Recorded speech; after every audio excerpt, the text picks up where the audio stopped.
Hey guys. This is what if Naruto was a Seal Master. Naruto's reaction to his isolation is different from canon. How will Konoha deal with a Seal Master Jinchuuriki with muted effect and a perverted streak a mile wide? Hit like and subscribe if you like this one, and also please check the author in the description. Let's start. We are pain, that's all. We are God.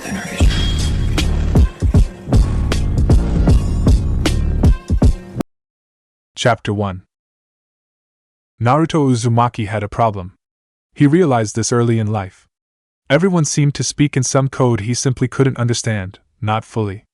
Like there were nuances or something he just couldn't grasp. People made no sense to him. And yet, they fascinated him. He watched people a lot to see if he could find a pattern, and while he sometimes thought he did, it was never as consistent as he'd like it to be. Confounding people were. What made matters worse is that these people, for a reason he hadn't always known, simply didn't like him. When he was 7, he asked a local shopkeep why he gave the young blonde such dirty looks, why everyone did. Granted, the Uzumaki didn't phrase it the best when he asked, "What's your deal?" The gentleman was startled that the notorious child would speak to him directly, and so bluntly. "Nothing's my deal, leave," said the shopkeep, which caused Naruto to turn his head sideways in confusion. "Yes, there is. You dislike me, but I've never done anything to you. I want to know why." This caused the man to get nervous. He'd love to tell the kid that he didn't dislike him as he was afraid of him. He didn't think the kid was the fox, but how could a small child truly contain it? What if he got hurt or upset or even died? But how can you handle being afraid of a child? Even as a civilian? Dislike, disregard, and ostracization was better than feeling fear. But he couldn't say that, couldn't admit his shame. He died doing it, so he simply brushed the small child away with his broom and closed his shop for the rest of the day. He'd drink all night, trying not to think about the unfairness of being feared and having no idea why. Naruto asked several more people that day and got the same answer. His Aji-san told him to stop asking the people, as they wouldn't say. He also said he wouldn't say. Naruto realized he was beaten but decided to extract a little sweetener if he wasn't going to get his answer, a favor from the Hokage. Because Naruto didn't get people. If he wasn't people watching, he spent much of his time either reading or playing/training in the forest. Books made sense. Nature made sense. People, Naruto would argue vehemently, did not. And it was this lack of understanding that had him initially do so poorly in school. The young Uzumaki wasn't dumb, he just didn't see the point in how the academy taught. They tell you to read a book and then present the same information to you in the same way as the book did. How is that learning? It's memorization, and it bored him. Iruka-sensei fussed at Naruto a lot to try harder.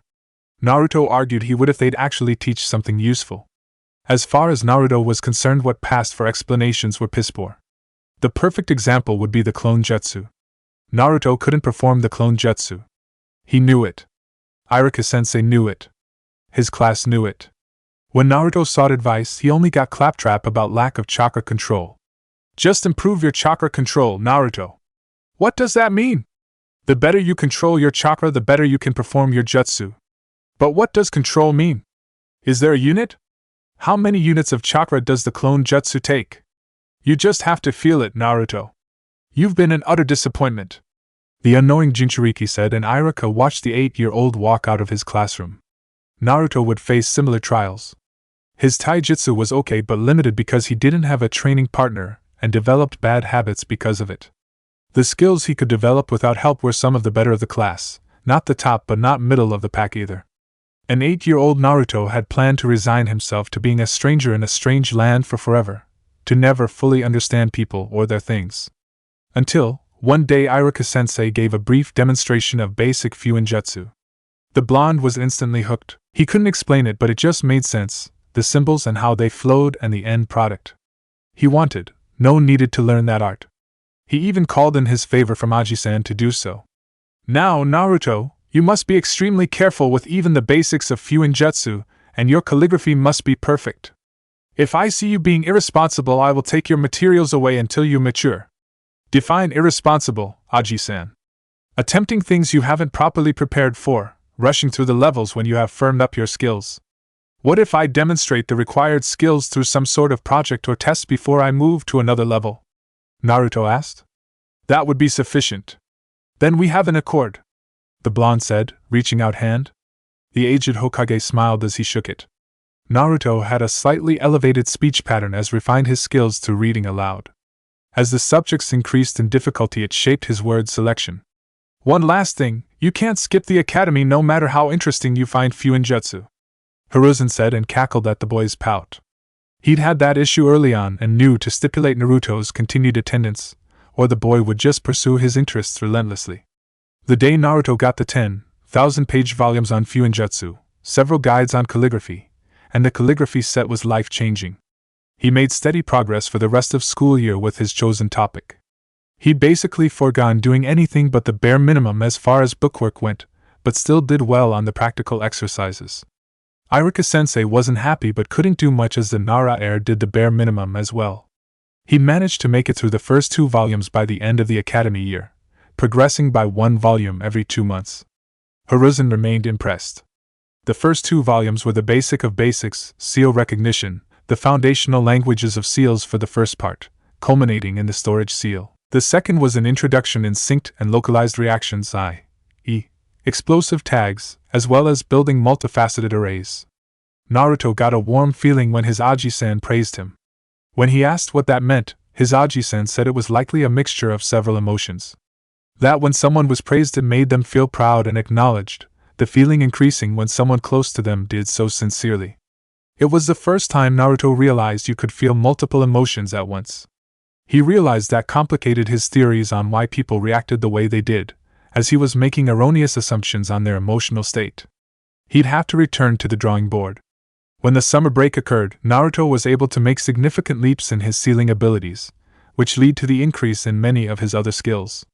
As the summer break approached, the blonde knew there were many things he wanted to get accomplished, and without a plan he'd be inefficient. His Aji-san stressed the importance of efficient working habits, to maximize productivity.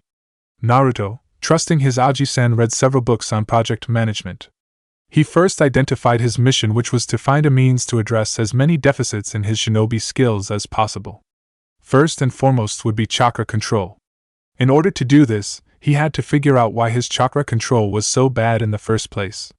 He'd find his solution through seals. Volume 3 of his Fuinjutsu books was about manipulating chakra networks. This volume demonstrated how chakra suppressor, paralysis seals, shock tags, and even resistance seals worked, how they connected to the chakra system and the effects on the body. The volume included a detailed diagram of the chakra system along with the placement of every tenketsu.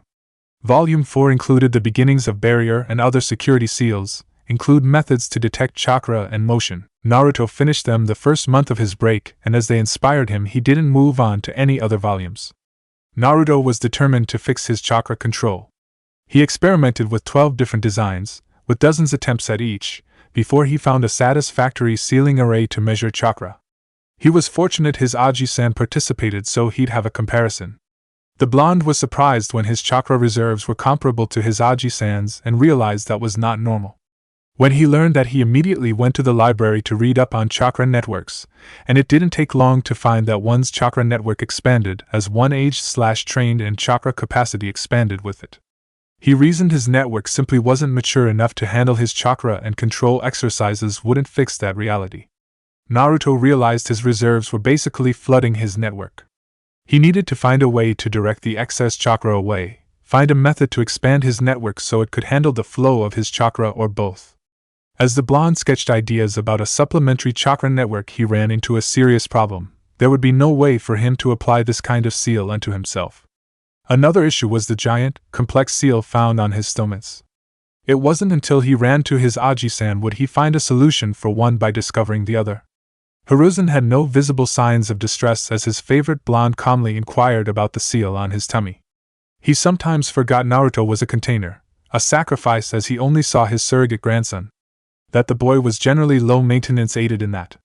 If he asks a question, give him the information or cut a deal and Naruto would go on about his day.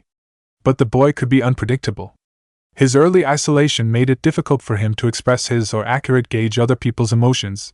He often had to verbalize how he was feeling and be told directly how others would as well. Outside of the guilt of Naruto being affected in such a way, he simply didn't know how the boy would handle the information. He may accept it with no problem, or it may overwhelm him. Hiruzen didn't want to take the chance, so he did something that should have been below the god of shinobi. He bribed the Uzumaki with a jutsu if he waited until he graduated to find out about the seal and didn't attempt to decipher it. I need a semi-autonomous clone. You got anything like that? All corporal clones could fit that description, Naruto-kun. What's the best clone jutsu? Best is relative to the situation. In aim or kiri, the water clone is handy and not taxing. The stone and mud clones are durable. Are they all elemental clones? Aji-san? No, there is another. It is quite taxing on one's chakra. Chakra I have. True. I know I'm going to regret this, but I will teach you the shadow clone jutsu, but Naruto-kun, you are to never send your clone to school for you. Why would I do that? Wouldn't learn anything if I did. The clones transmit their memories and any unused chakra back to their creator once dispelled. Oh, this sounds like the greatest jutsu ever invented. My sensei would likely be honored, you think so? Hiruzen said as he ran his hand across Naruto's hair, causing the boy to smile. He likely could handle Naruto's nature so much as it mirrored Tobirama-sensei's. He'd spoke often about Tobirama to Naruto, partially to reassure the boy that he could be a great ninja even with his quirks. The two traveled to a private training ground where Naruto would learn what would be his signature jutsu while enjoying a brisk fall day with his favorite person. It would be 2 weeks before the start of the winter break before Naruto completed his supplementary chakra network seal. His clones painstakingly drew it on his body, having to draw very small seals on many of his tenketsu. It was a 5-hour process, and he was glad he'd paid attention to the meditation unit at the academy. He may have loved to read, but he was still energetic and often had to run around or train before he could really dig into his materials. The clones activated the seal and it hurt for several seconds, but the pain subsided after a few minutes. Naruto sat in the lotus position and did the chakra circulation exercise. He was amazed at how much more fluid his chakra flow was, how he didn't have to fight to direct it. He could feel the artificial network aiding in guiding the chakra. He performed that for an hour before attempting the clone jutsu. His clones still weren't right, but there was progress. Naruto concluded he'd still have to work on chakra control. It just wouldn't be as hard, nor would the ceiling for how much control he could obtain be really, really low. Over the break, Naruto would assign several clones. His Aji-san limited him to 5, to chakra control. They'd place leaves everywhere on their bodies for as long as they could. Naruto decided to tackle another problem. He noticed the clan children were starting to pull ahead in taijutsu. Naruto could best most of the non-clan children, but he'd struggle with all of the clan kids, except the Nara, who wouldn't even try. This was not something he was happy about. He didn't want others to do poorly, but he wanted to win, to be better if not the best. His Aji-san said that was a sense of competitiveness and rivalry.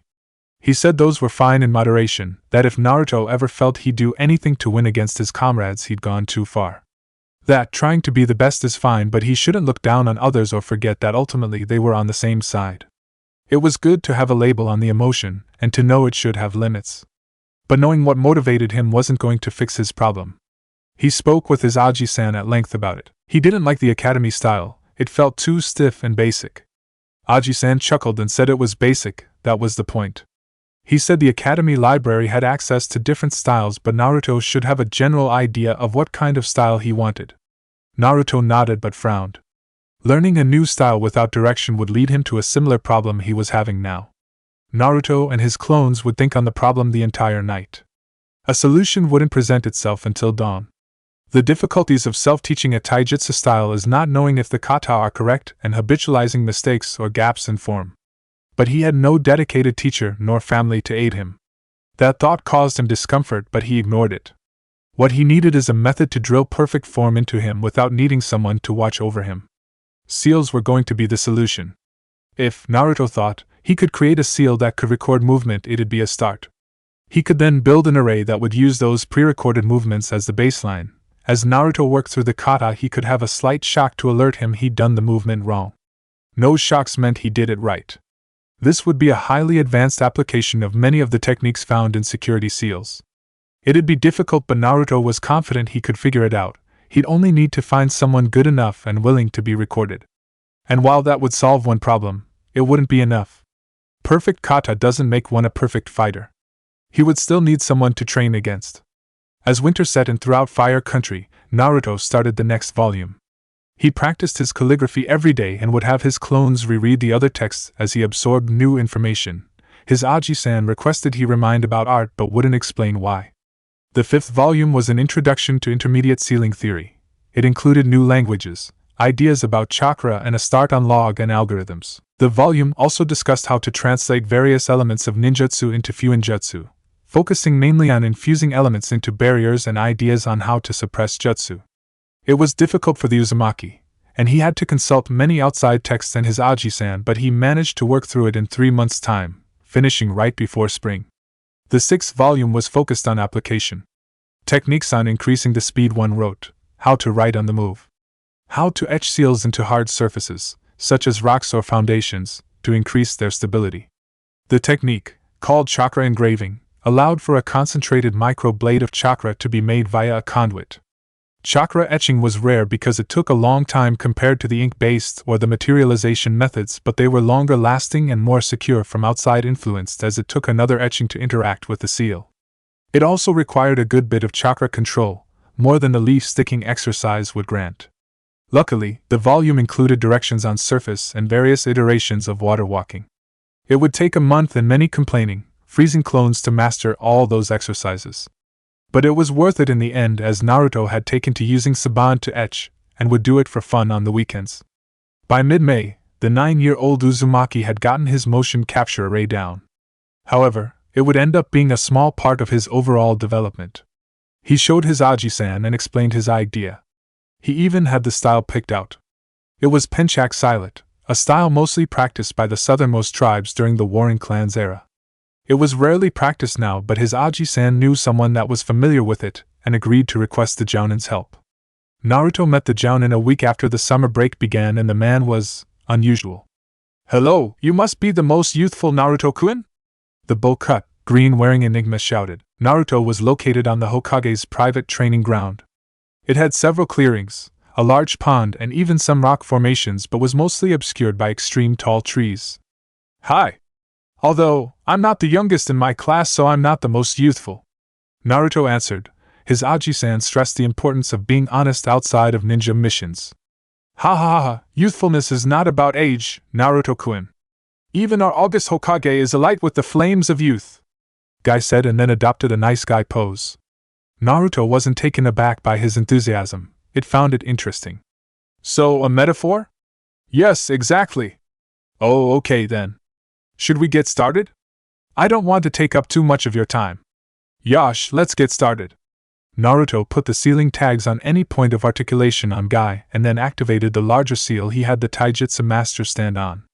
He then watched, amazed, as Guy went through every kind of strike and juris found in the discipline. Seeing the style in action reassured Naruto he'd selected correctly. It could be fast, flexible, and unpredictable. It used the entire body for offense and defense while incorporating grapples and takedowns. The blonde was also amazed by Guy's abilities. The man just breezed through the exercises. Naruto was so focused on Guy he didn't even notice his Aji-san arrive along with a small monkey summons. When he got Naruto's attention, the Uzumaki was elated. His Aji-san called it, and even more so when he explained he wanted his summons to record some Bukijutsu forms. Specifically for a quarterstaff, as it seemed to fit Naruto more, and also for rattan sticks that were used in Eskrima. Naruto wasted no time getting more seals ready for the summons, a white and gray-haired male named Ubu. After Guy finished performing the training guides, Naruto thanked him and went to set Ubu up. "He may not be able to expression it fully, but you've made him extremely happy, Guy." "Thank you," Hiruzen said as he watched his summons and his surrogate grandson interact. "It was the least I could do, Hokage-sama. And while I'm not expert, Naruto-kun seems to be something of a prodigy when it comes to Fuinjutsu." "I would have to agree. I went from worrying he'd fall out of a tree in some remote section of the village to him blowing himself up. Rambunctiousness is a feature of youth." "I know, Guy, and I'd never begrudge him it. It makes him happy and he is progressing rapidly. Now, if I could only get him to apply himself in school so everyone else would know." "Is he not doing well?" "He does as well as he wants to do. He feels that much of the information the academy teaches is irrelevant. He argued once that if he were expected to memorize the names of the Hokage, there wouldn't be so many books in the library about them." Guy chuckled at that. "Excessive information must mean it isn't worth retaining for longer than you need it. The argument has a certain amount of logic to it. Oh, I know. But I don't want him walking around without common sense or basic facts, so I just asked him to do it for me and he complied.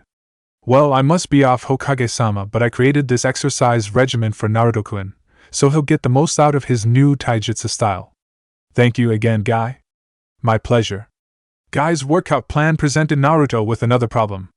Naruto wanted to get the most out of the routine and not push himself too hard, as he planned to use a modified resistance seal that went up percentages instead of full levels. But how could he track his progress in a precise way and chart his development? And to do so in a way that wouldn't require clones and a lot of equipment. He instructed his clones to think up a solution, all 10 as his Aji-san let him increase his maximum. When he woke up the next day, he was surprised by their solution. He'd need books on medical ninjutsu and genjutsu to make it work. He decided to leave that to the clones and let them do most of the legwork. He loved working on Fuinjutsu and reading new stuff, but he simply felt it best to leave it to the clones while he trained his physical skills. Not just combat but also trapping and tracking, as it had been introduced during the most recent term. After applying the resistance seal, Naruto would wake up and run every morning. He'd alternate between normal and ninja running. He'd then do some stretching to increase his flexibility, and some strength-building exercises, various types of push-ups, for example. Next, he'd roll out his seal and practice taijutsu and bukijutsu. He'd spend 2 hours on each, alternating days between staff and eskrima work. Except for Sundays, that would be his day of rest. He'd hunt and forage for his lunch and take an hour break after. Then he'd practice his shuriken jutsu for an hour.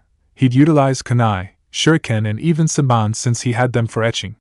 He'd do another round of stretching and then a cool-down run before returning home for a shower and an afternoon of relaxation.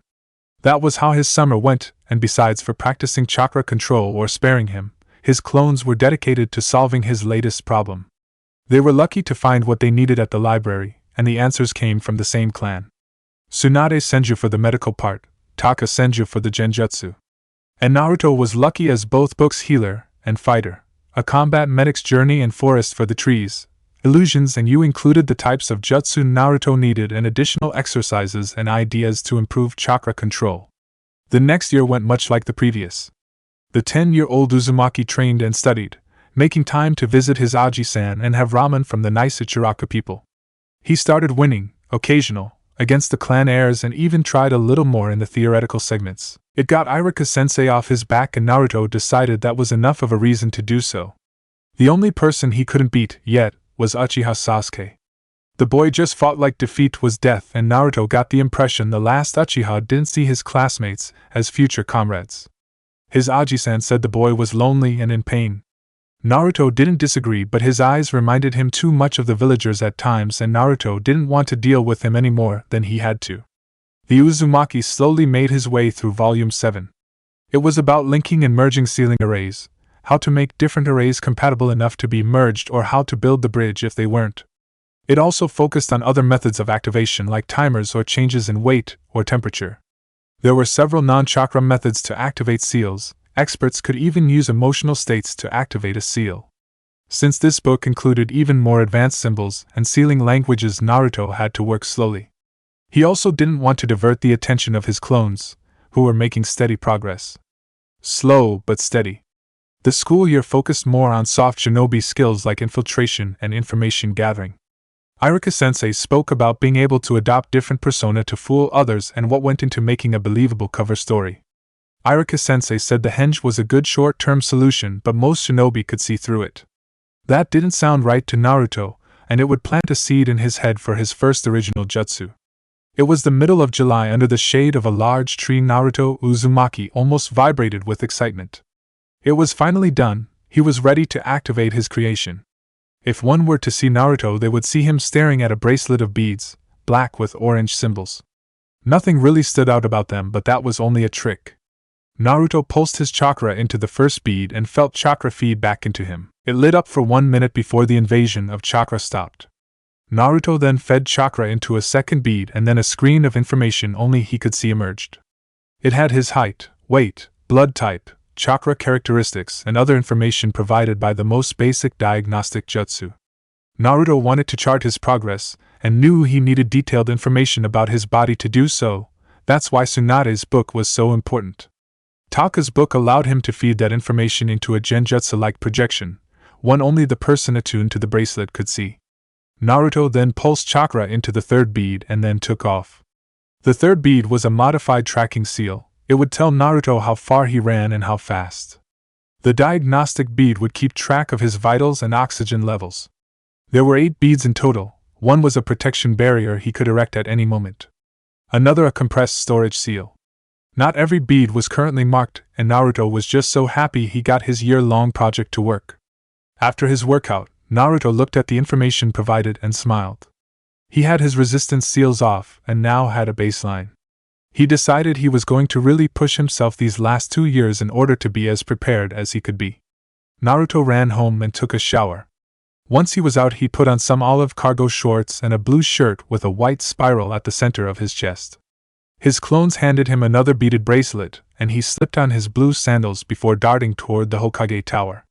Because he didn't have his resistance seals reactivated, Naruto managed to move at an impressive speed. He followed proper etiquette, and was granted access to his Aji-san.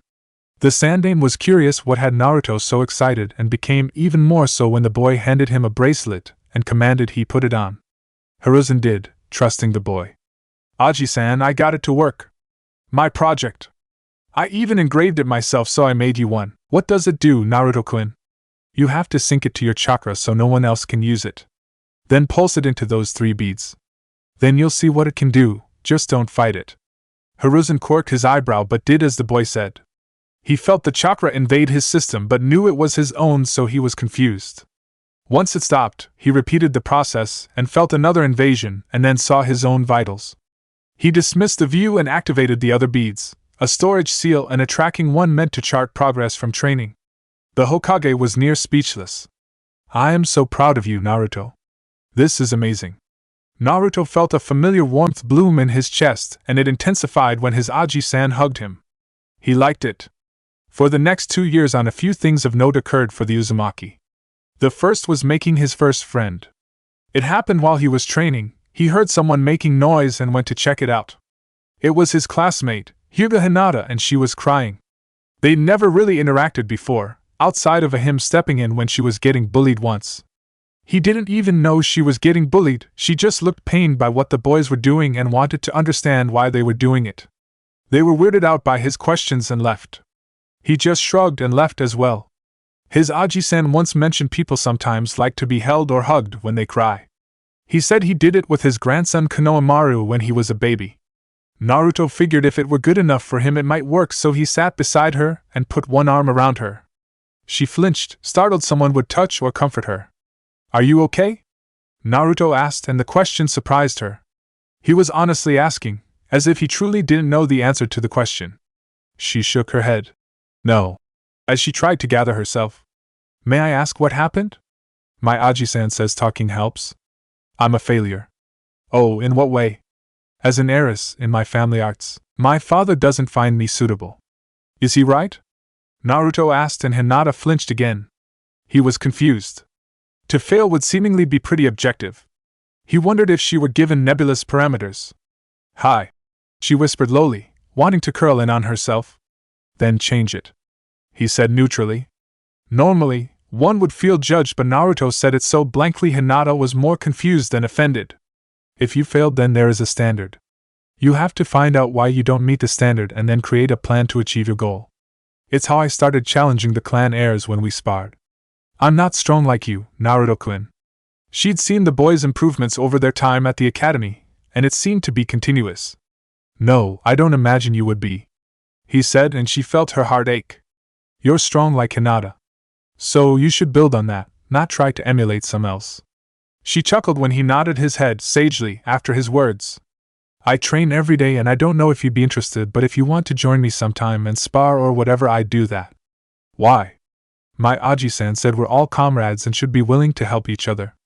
Also, I don't know why, but I don't like seeing people sad, it feels wrong. Also, failing at something is just a chance to succeed next time. I fail a lot because I try a lot. As so, you're a proud failure? Naruto smiled. I think I like that. Just as he finished, he saw a kunoichi appear before them. She had black, wavy hair, red eyes, and a bandaged dress. Naruto could only come to one conclusion, one he spoke with zero shame.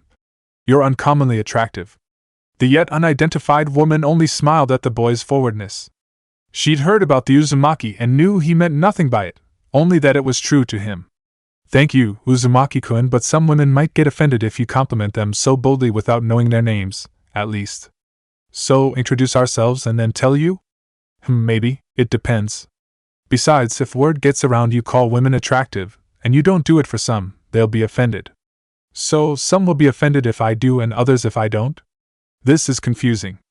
I'm going to have to ask Aji-san about this. Well, I need to go. I'll see you around Hinata. Bye, Naruto-kun. Hinata. Kurenai started. What your father said, it isn't true. Yes, it is. But it doesn't have to stay that way. After that day, the two trained together 3 times a week and because each other's best friends.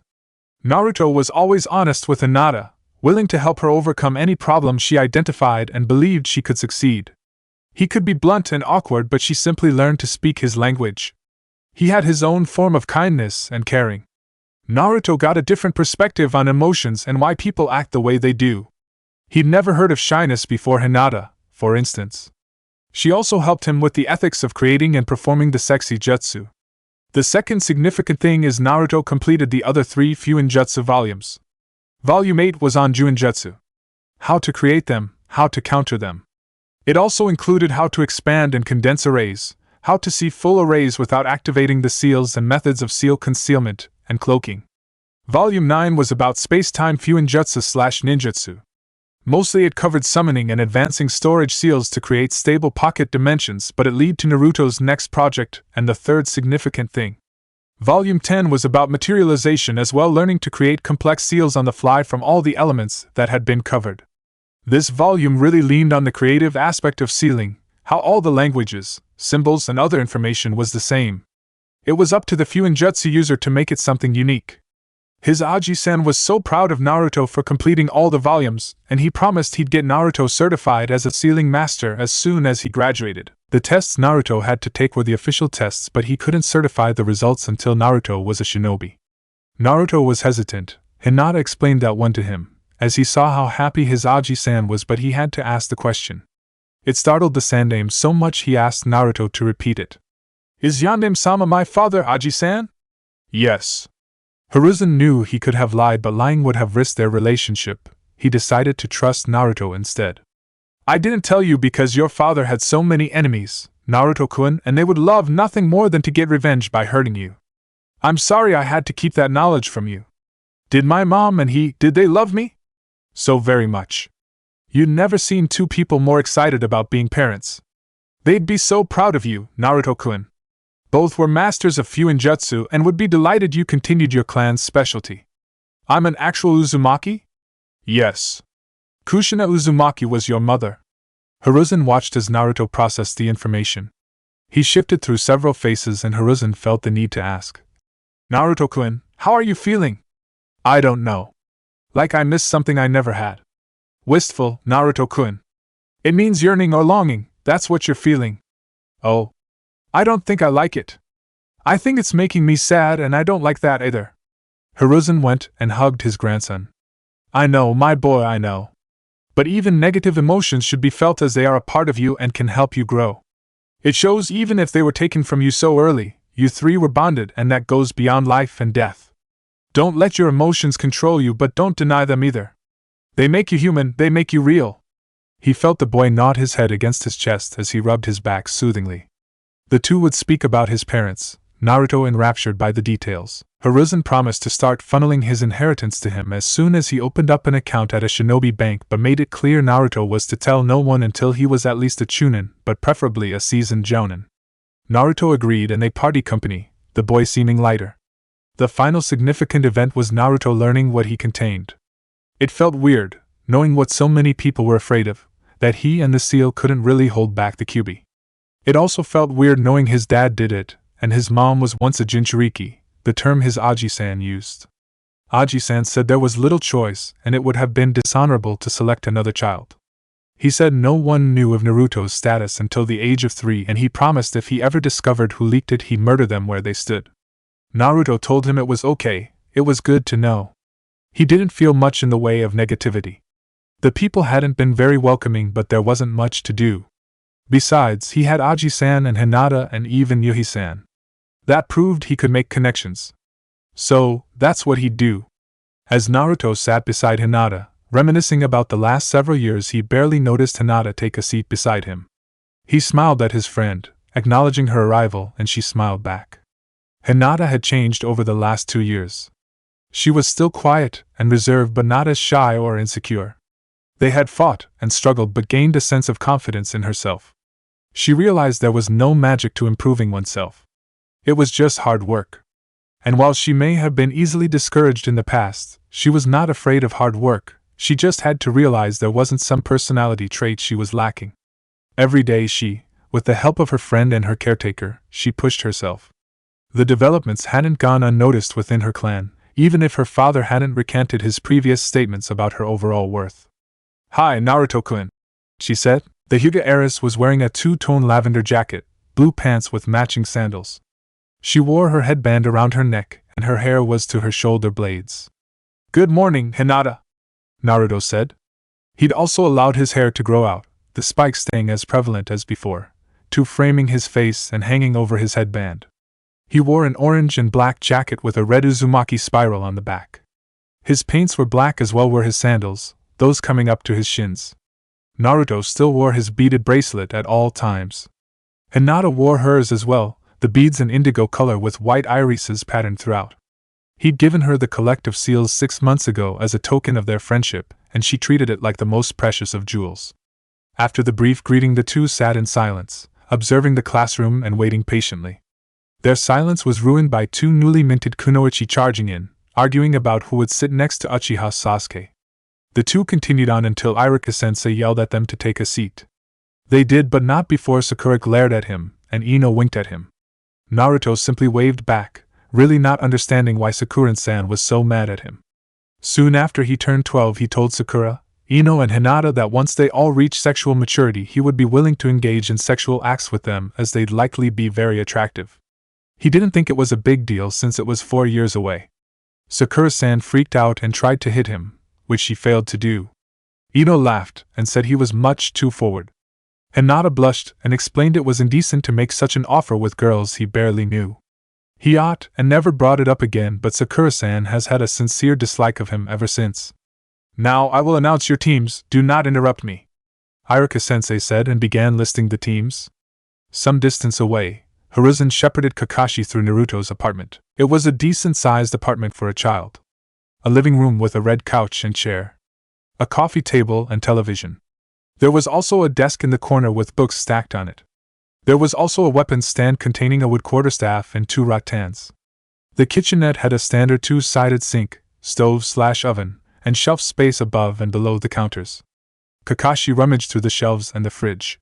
He was mildly surprised at what he found: fruits, vegetables, nuts, and recently hunted game. Dairy products as well. The cabinets had instant ramen and granola along with necessary pantry items to cook. Not what I'd expect from a lifelong orphan. He asked me to teach him how to shop when he read a book about shinobi diets. Why did you need to come along with me, Hokage-sama? You wouldn't have gotten in otherwise, Hiruzen said, and saw Kakashi's disbelief. He's finished all 10 of the Fuinjutsu volumes. Tested and passed each exam. He's a certified Seal Master. The dog summoner hid his shock well. Do you understand what I'm telling you, Kakashi? Hi. Even if he should fail the test, he has to be a shinobi. Too much potential not to. Yes. Also, he knows about his parents and very likely knows or will know you were his father's student. Great. Anything else I should know? You know about how he processes and shows his emotions, yes? The Jounin nodded. Then, that should be enough to go on. Okay, I should have enough to go on. I will depart, Hokage-sama. Hiruzen nodded and Kakashi left. Hiruzen did as well and felt the security measures return as soon as he closed the door. He took one last look at the door and hoped he'd made the right decision. As Naruto was in the top 10 of the class, he shouldn't be on Kakashi's team, but he felt he owed the young Jounin. Hiruzen hoped he hadn't done right by one party only to do wrong by another, and dreaded the reality that only time could tell. Kakashi arrived to the training ground and expected all 3 of his potential students to be hungry and irate. 2 were, though only the girl voiced her displeasure. So much for the shinobi rules, Kakashi thought. The blonde was fine. Which could only mean one thing. You ate, didn't you? Hi. Even though it went against my orders? Bad orders, Hataki-san. Kakashi simply smiled, then retrieved 2 bells from his pocket. You have 1 hour to obtain these bells. The one who doesn't get sent back to the academy. How is there a 2/3 arties fail rate if 2 of us can get the bells?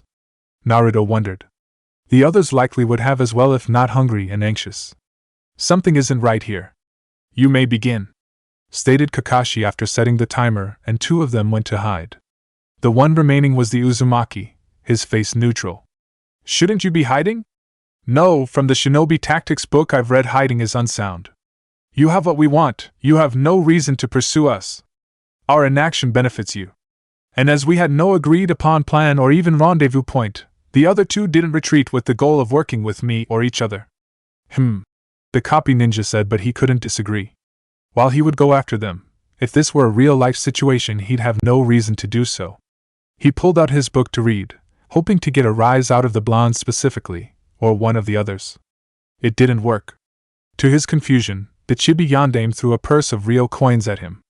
Jounin Hataki Kakashi-san, I would like to enter negotiations for your services. Oh, and what would you like me to do? A retrieval mission. When? Now. Can't, busy. Can I have a bell? No, sorry. If you want one, you'll have to take it. Sasuke and Sakura both thought Naruto was an idiot for trying to bribe their sensei and avoid putting forth any effort. They saw Naruto touch one of his beads, and then kunai and shuriken started coming from nowhere, all aimed at Kakashi-sensei. Kakashi saw the weapons and decided to perform a quick substitution, but as soon as he gathered the chakra it dispersed, and he felt himself go rigid. The projectiles passed right through him. They were simple clones. He saw the blonde rub his chest. Pleased. I think this is pleased. Hataki Kakashi-san, please give me the parameters of the real test. Kakashi said nothing but inwardly was impressed. The bells are clearly for the taking, Naruto-kun. Hi. They are also a decoy, at least to some extent. Now please explain. Sorry, no can do. I could beat you until you did. Trust me, kid, you don't have the skills nor the time to break me. Yeah, I figured as much. Must be teamwork then. Since the state objective is false. You clearly aren't testing us on ruthlessness.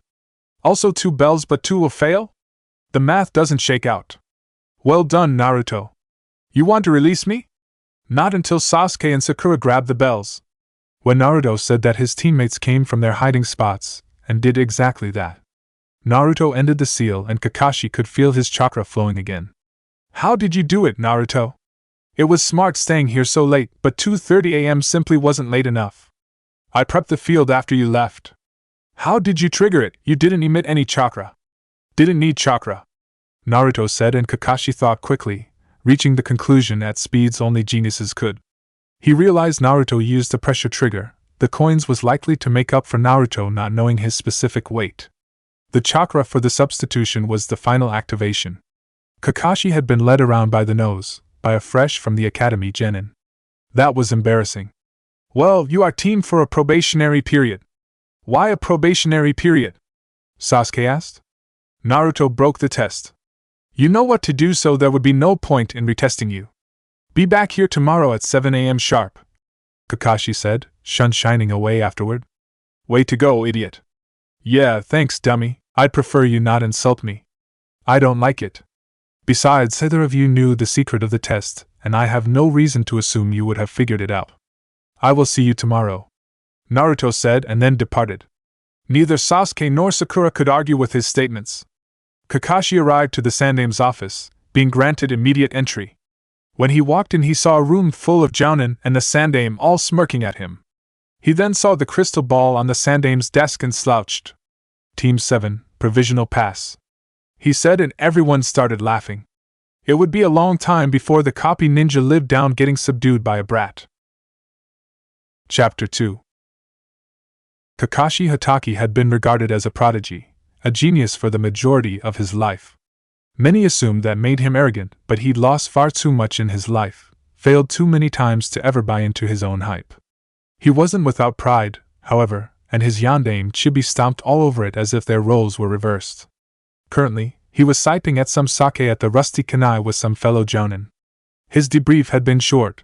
The sandame had been entirely too satisfied that his surrogate grandson managed to beat the bell test. 3 generations previous hadn't managed it. Kakashi had even said as much. The sandame merely chuckled and agreed with the provisional promotion. It didn't affect much, but if there were any major problems he could demote the other 2. He would have gotten any of us, Kurenai said to the copy ninja. She could empathize, she'd fallen into one of Naruto's well-crafted traps before. She was lucky the only witness had been Hinata. Uzumaki Clan is a prodigy. So is the Uchiha, so was the Hyuga last year. They still couldn't have beaten the bell test. Asuma observed, and Kakashi shook his head at the man's short-sightedness. Even Kurenai had a bit of a scowl. Neither of them are masters at their craft either. The name has lost meaning as everyone that can scribble a half-decent explosive tag calls themselves Seal Masters, but Naruto is the real thing. Sandame-sama told me as much, but I gave the kid time to plan and free reign over the field of battle. I assumed he wouldn't forego a night's rest or have enough time in the morning to trap the place. Kurenai assumed Naruto likely used shadow clones and hadn't sacrificed any sleep, but if the blonde hadn't revealed the technique yet, she wouldn't out him. Besides, Kakashi would need to test their actual skills anyway. She smiled, wondering how many problems Naruto would give Kakashi. The notorious lazy jounin was in for some interesting times. After the test and the poor responses from his teammates, the blonde Uzumaki decided to walk around for a bit. He liked making plans while he walked.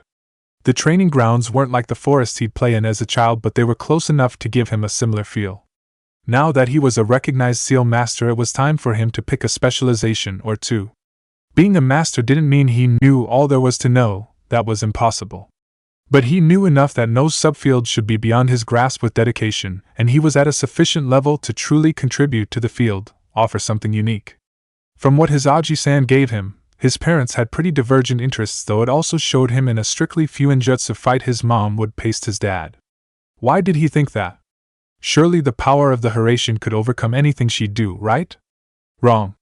His mom specialized in barriers. In "I now control all around you, fear me mortal" type barriers. She'd even had the designs for one that could neutralize space-time techniques. He was happy his Aji-san gave him their notes and work. They'd stored copies in the Hokage vault as they wanted the knowledge to live on and for future Hokage to gift those worthy with their knowledge. Naruto would certainly learn from his parents. With his shadow clones he had no reason not to. But he wouldn't claim their areas as his primary specialization. While he was impressed, if not awed by his parents, and what they could do, his Aji-san had always been his hero. And the longest-serving Hokage always wanted to protect his people to the best of his ability. Naruto wanted that as well, and the series of beads on his left wrist would be the foundation. He'd never give anyone but his closest friends and family those seals, but he could build on them. Naruto wanted to be the first Fuinjutsu systems specialist. He wanted to eliminate the reliance on carrier pigeons, on paper files, on things that could be stolen or interfered with. Instead, information would be accessed by chakra and or biometrics, the information only seen directly by those with access. Distress calls immediately relayed to the Hokage, amended orders sent back just as fast. It would revolutionize information storage and transmission. Infiltration and espionage would evolve as well. If it worked, Konoha would be safer. The Uzumaki decided he'd start on the communication parts first. Some segments of it would be easy. A shared mass storage scroll that could transport items is something he's already done. It was a matter of perfecting seals that could project sound waves, internal thoughts, or displays that could transmit the written word that would be difficult. There was issues of formatting, stability, and even range. It would not be fast, even as his Aji-san had doubled his maximum clone usage again, but it would be worth it. Naruto was so lost in thought he didn't realize he'd stumbled upon someone else's training grounds until he heard the booming voice. Most youthful Naruto Kuen, Goddy. The 3 genin of Mado Guy were surprised when the blonde didn't even flinch but responded calmly. Hello, Guy-san. He then looked around. Have I interrupted your training? If so, I apologize. Allow me to exit. Hold on, you're that kid! Tenten shouted, surprising everyone as she rarely raised her voice. Oh, Tenten-san, hello? Naruto said with a small smile. Don't just say hello to me after what you did, she yelled back. What did he do, Tenten? Lee inquired, hoping it wasn't something unyouthful. He offered to have sex with me. This confused the males of Team Guy. Once we reach sexual maturity. You're very pretty now, I imagine you'll be even more so in a few years. I didn't realize it was indelicate to offer until my friend, Hinata, told me it was. I apologize for the offense, Naruto said, and then giving a short bow. You apologize for the offense but not the offer? Tenten asked in confusion. No, I'll still sleep with you once we're older. I'll just present it more appropriately in the future, he said with a nod. Hinata once remarked that it isn't always what you say but how you say it. Presentation of an idea or sentiment matters, and if done incorrectly people will overlook your intention. Tenten could only stare at the little pervert in confusion. He was so honest and respectful about everything he said she felt odd getting overly mad about it. Besides, it was something of a compliment, and he had intended on it being years in the future. She just couldn't wrap her head around all of his, but she saw her sensei signing he'd talk to her about it later. You know my failure of a cousin? Niji asked. Yes. The boy responded neutrally. So, you agree that she's a failure and will always be one? I would hope so, Naruto said. The boy looked confused at Naruto's words. You don't have to hope, it is her fate. The gifted and the failures are chosen at birth, though I am curious as to why you'd wish such a fate on her. Niji had no real opinion of the Uzumaki. He'd seen him around but never spoken to him, feeling that anyone that chose to spend time with Hinata must be as useless as she, but he'd heard the boy was favored by the Sandaime, and even Hayashi-sama seemed to respect him, so he was ambivalent. Failure in practice allows for growth. My Aji-san said you learn very little from always doing something correctly. Innovation often emerges out of one learning from their mistakes. Besides, isn't the point of training to push past your limitations? It doesn't matter how hard she tries, she will never amount to anything. It has been decided. Naruto considered the boy, his blue, emotionless eyes staring into the Hyuga zone. Naruto was silent for several moments, and then responded. This has no basis in empiricism. And then turned and walked away. Once Niji digested the blonde's words, he became red with anger but would have felt like a fool to yell at someone walking away from him. It was not what a proud Hyuga would do. He promised to school the rookie on the ways of fate sometime soon. What the absolute hell? Spoke Lee, no youthfulness in his voice. He was too confused to be youthful. Never had he seen someone dismiss Niji like that, nor hit on Tenten. Who was that guy? That was Uzumaki Naruto-kun. Newly minted genin. He's had a difficult life, and it resulted in him having a unique way of understanding things. From what I understand, Tenten-chan, he truly meant no offense. Maybe not, but he's still a little pervert. Probably, Guy said with an unyouthful shrug. Naruto gave no greater thought to his run-in with Team Guy as he ran to the Shinobi archives. The building was quite plain, looking like many other in the village. He entered the doors and traveled through the foyers until he reached a staircase. He traveled down into the bottoms of the building and traversed another hallway until he came to a set of double doors that were locked. A seal was located on the left side of the door frame, which Naruto put his hand on and pulsed his chakra. The doors opened and he was greeted by the resident archivist for the Fuinjutsu section. The room beyond the doors lead to several hallways, some only accessible by the archivist herself. The walls were eggshell and the lighting gave the feel of sterile hospital rooms. Good afternoon, Naruto-sama, Kaoru said. Kaoru was a middle-aged woman of average height and build. She had black hair with streaks of gray strewn throughout. She wore a standard chunin outfit of a blue shirt, green vest, and blue pants. Her shoes were open-toed with a slight heel. Officially, she was a career chunin, but she was actually a long-serving ANBU that was selected to guard some of Konoha's most valuable knowledge instead of outright retiring. Naruto squinted and turned his head to the side. He'd never been called Sama before. Only his Aji-san, Hinata, and I-am-san called him Kun, so this was a bit confusing for the blonde, and Kaoru picked up on that. I call you Sama because Seal Masters are highly regarded in Konoha. This goes back to our alliance with the Uzumaki Clan and has only increased with their destruction. Many in the know will have great respect for what you've managed to accomplish, Naruto-sama. Oh. He said but hesitated. Yes? I don't know, I normally ask my Aji-san about this stuff. I don't mind you calling me Sama, but I also wouldn't mind you not calling me that. Does that make sense? Hi. Some people aren't much for formality. It may be that. Or you may not feel you've earned the honorific. Both are possible. Do you have a preference for what I call you? The archivist asked, and Naruto gave it a moment to think. No, whatever you are comfortable with. I will keep that in mind. Now what can I do for you today, Naruto-sama? Aji-san said it would be okay for me to leave clones here to study, and I would like to do that now. He has informed me of this, yes. What would you like for me to pull for you today? Space-time Fuinjutsu. I will get right on that. There is a private room just down that hallway. Kaoru pointed to the hallway to her left. And to the right. I will bring the materials right along. Thank you, Kaoru-san. His Aji-san had told him who would be helping him, so there was no need for formal introductions. The archivist nodded and walked to the hallway behind her. Naruto summoned 15 clones and had them go to the room as directed. He then made his way to exit. He had a few other things he wanted to do today and trusted his clones would be diligent in their pursuits. Naruto made his way up the stairwell, this time going up the second floor. He entered the door to what was the genin part of the Shinobi archives. This exchange was much faster. He'd already put in his request for what he wanted.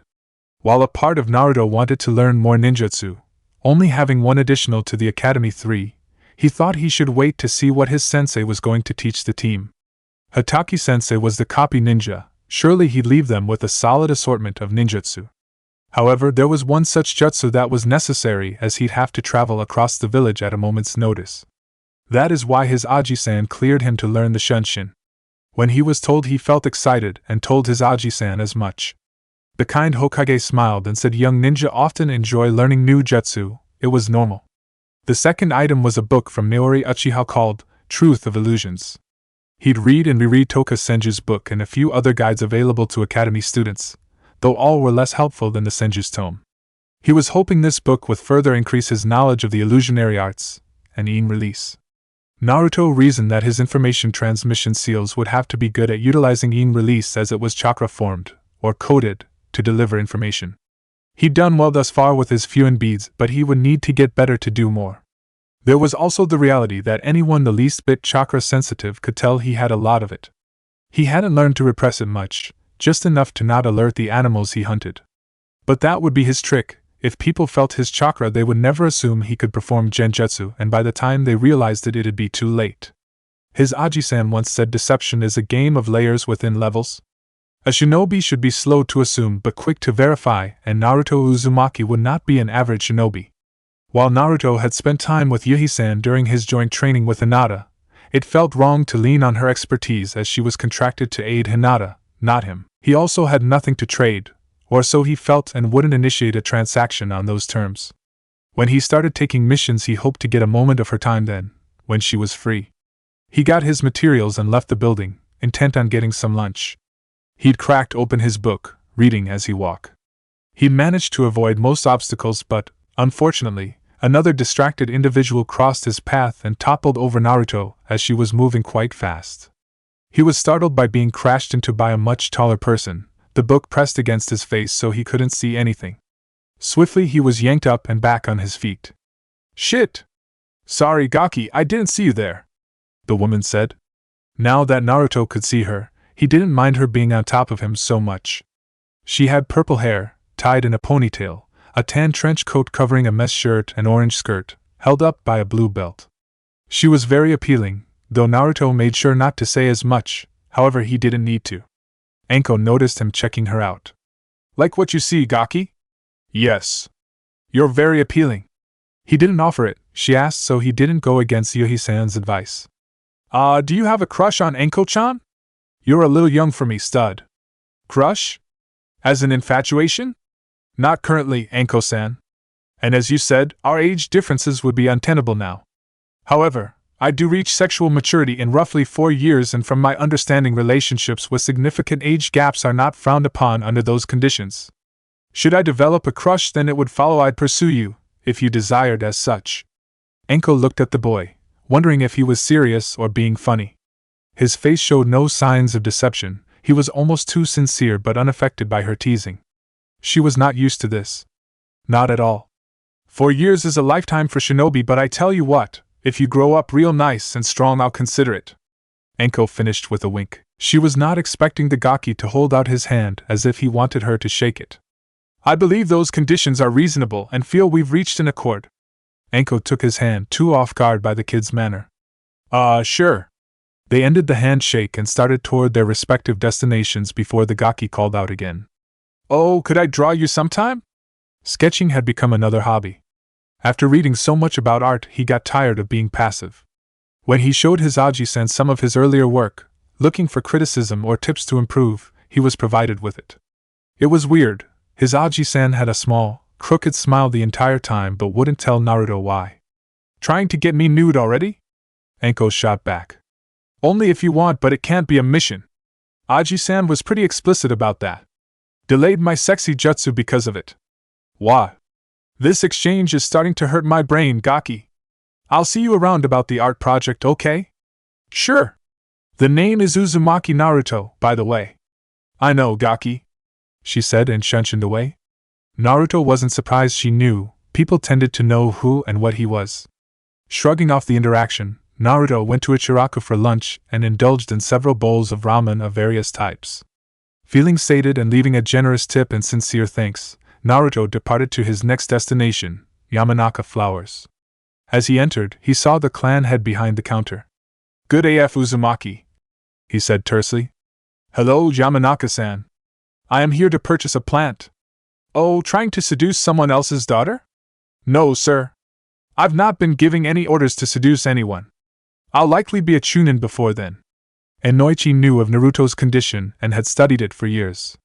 It was hard weighing that knowledge with his overprotective father instincts kicking in. What was worse is he didn't know if the kid was oblivious to why he'd be cross with him, or just couldn't give a shit. The mental jutsu specialist was about to respond again, but was stopped by another entering his shop. Hi, Dad. Ino set her back to operator and patron as she'd opened the door with her back. When she turned to face her father, she noticed the blonde Uzumaki in attendance. And hello, Naruto-kun. And Noichi frowned even more. Hello, Ino-san. San? You should call me Ino-chan, we're friends. We are? Naruto said, turning his head to the side. He didn't think they were. They rarely spoke in class and never outside of it. Of course, silly. Ino didn't mean a word of it. She often found the fellow blonde, blunt and a little awkward. But Naruto's offer gave her a plan B in case she couldn't land Sasuke. Naruto just shrugged, not fully buying it but figured they could become friends in the future. Didn't you come here for a reason? Inoichi questioned, rather rudely, but Naruto paid it no mind, simply handing the man a slip of paper. I need that. Inoichi took a look at the paper, nodded and then headed to the back where his inventory was located. What are you getting, Naruto-kun? A gift for Hinata. Oh, am I already that far behind? Naruto squinted at her in confusion. I don't understand. Well, you're giving Hinata gifts, what about Ino-chan? Oh, I just discovered we were friends today and I don't know what you like. Naruto then thought about what his new friend might want. He was getting Hinata a gift because her clan didn't offer much in the way of praise or encouragement. It was just criticism, or the lack thereof. Since Ino-chan wanted a gift in the similar spirit, he was running down examples of times he's seen people be encouraging or offer praise, and then he was struck with inspiration. Without a hitch, Naruto walked over to Ino and kissed her on the cheek. Congratulations on becoming a genin, Ino-chan. The Yamanaka heiress was caught off guard. She'd been teasing the Uzumaki, though she realized he seemed to be immune. She didn't expect him to just raise the stakes of their little game. What was she supposed to say to that? Inoichi returned with the requested item, potted and ready for transport. Naruto paid and left, bidding both Yamanaka a good afternoon. Inoichi noticed Ino was quiet and slightly blushing. Ino-chan, what's wrong? He kissed me, she whispered, absent-mindedly, so didn't notice her father get a murderous glint in his eye. Ino left the shop to go home, planning to turn the tables on the crafty Uzumaki. Naruto made his way to the Hyuga compound, after making 5 clones to practice the Shunshin. They ran back to Training Ground 3 and Naruto approached the large and ornate dwelling of his friend. The guards allowed him through, used to his presence. After several months of training together, Hinata's progress and emerging confidence were not able to be denied. Outside, the religious zealot Naruto met today. When they realized the parties that were helping the heiress tap into her potential, they became accommodating of her caretaker and partner. Some even questioned why it took 2 outsiders to have this effect and if Hayashi's and their methods were not as foolproof as they assumed. Naruto waited in a general meeting area, a place they used to receive guests. It was paneled with rice paper, a very simple room. Hinata arrived, and greeted Naruto with a smile. "Hello, Naruto-kun." "Hello, Hinata," he said and smiled back. "I wanted to give you this as congratulations for passing Yuhi-san's test," Naruto said as he handed her a plant. "It's just like Aki-san," he supplied afterward. "It is, thank you, Naruto-kun. I hope I can be as good to it as you are to Aki-san," Hinata replied, having known about Naruto's plant/pet for a while now. "Do you have time for a spar?" "Hi. Okay, let me put this in my room and we can head over to the dojo." Hinata left for her room and returned several moments later sporting an ash-gray training gi. The duo tracked over to an empty training room, one high she had freed up for them whenever they wanted to train. After closing the sliding door, Naruto performed a series of hand seals and a seal on the floor lit up briefly. Hinata took her position and smiled, adopting the classic gentle fist stance. Naruto walked over toward her, stopping at roughly 7 feet from the heiress. He got into his stance, his knees bent and feet not quite shoulder-length apart. He was bent forward, slightly, at the waist and his hands were up. He was turned sideways to limit the targets. The Uzumaki started to inch closer to Hinata, gradually closing the distance. Hinata chose not to give him the opportunity and charged forward, a palm thrust aimed toward his shoulder. Naruto slid his back foot behind him and bent backward as well while using his front hand to slap the blow away.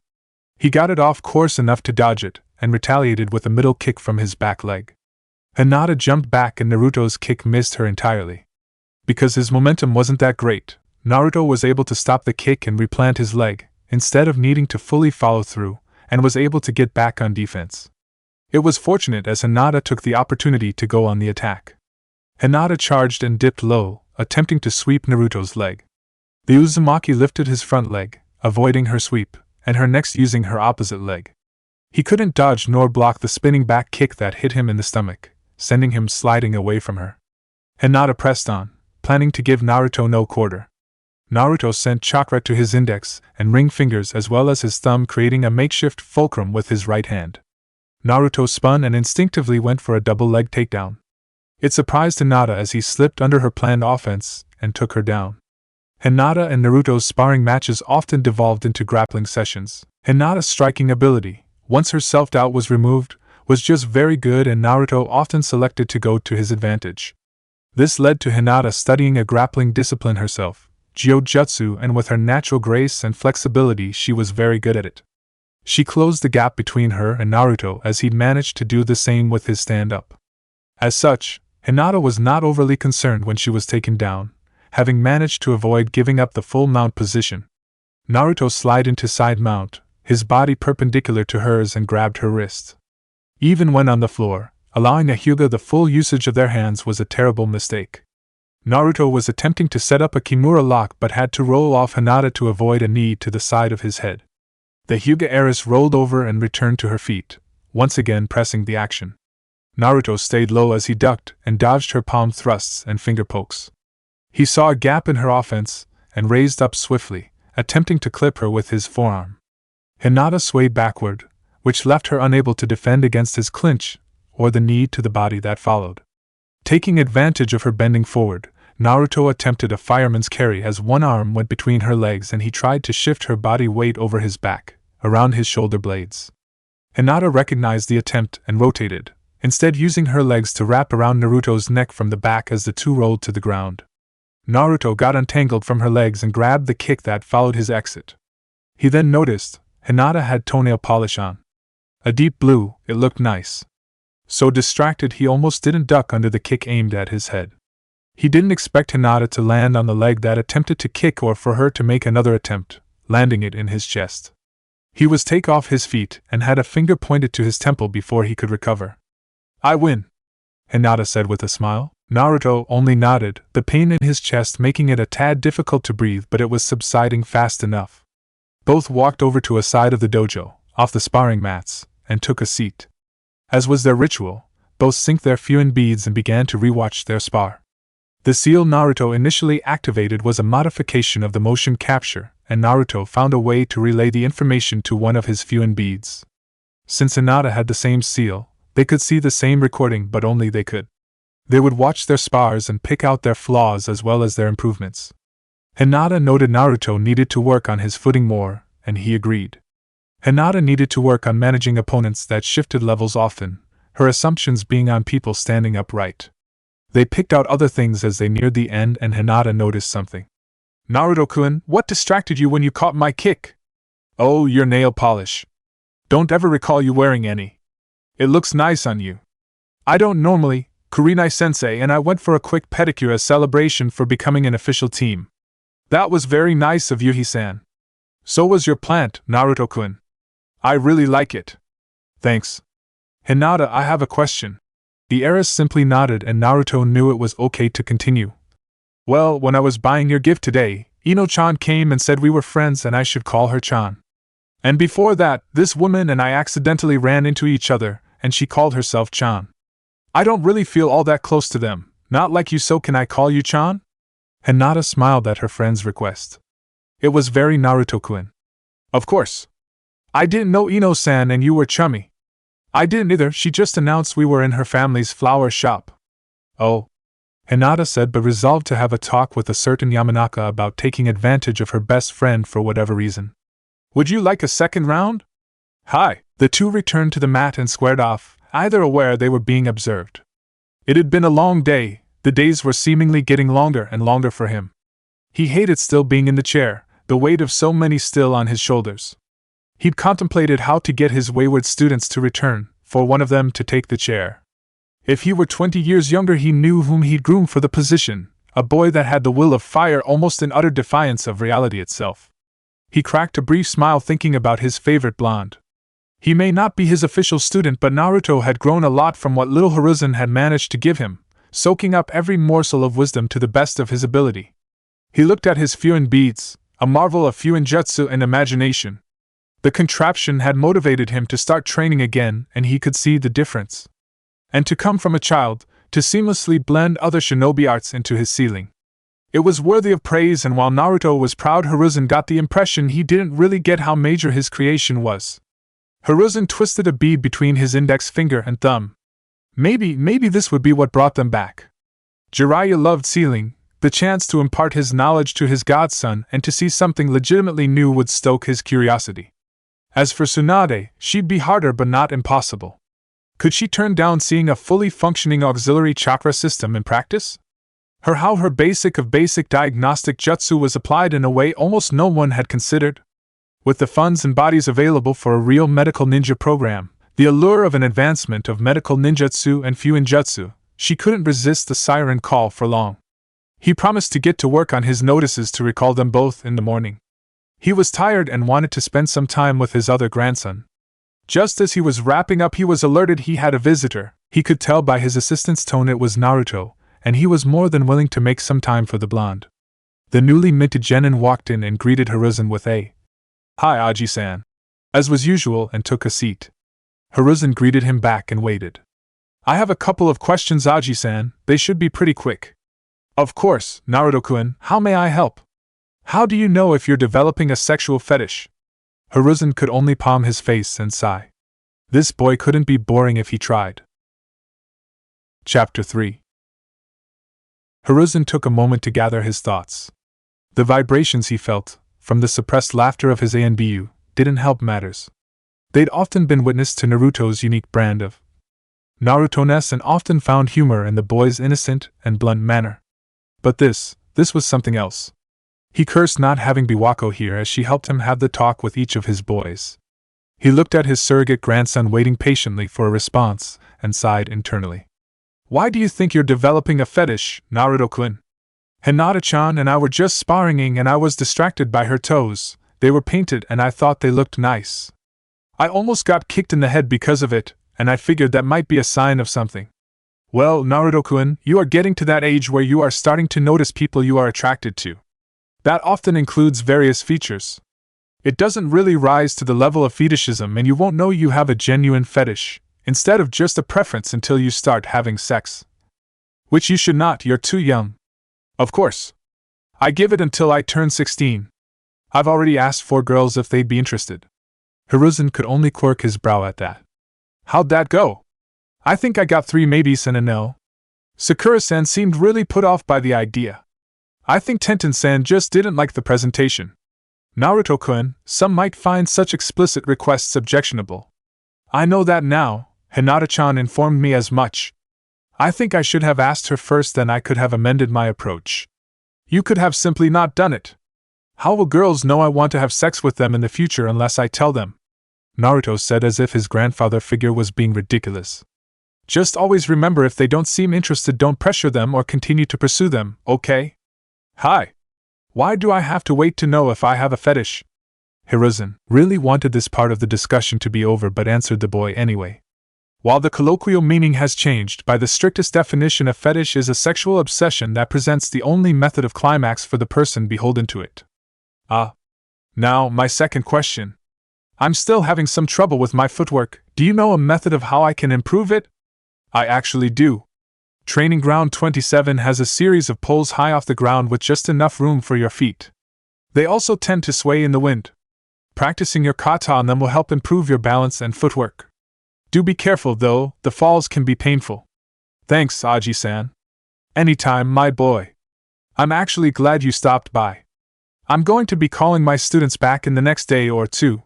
Do you think you could create a multi-tiered encrypted message for one and the diagnostic bead you made for me for the other?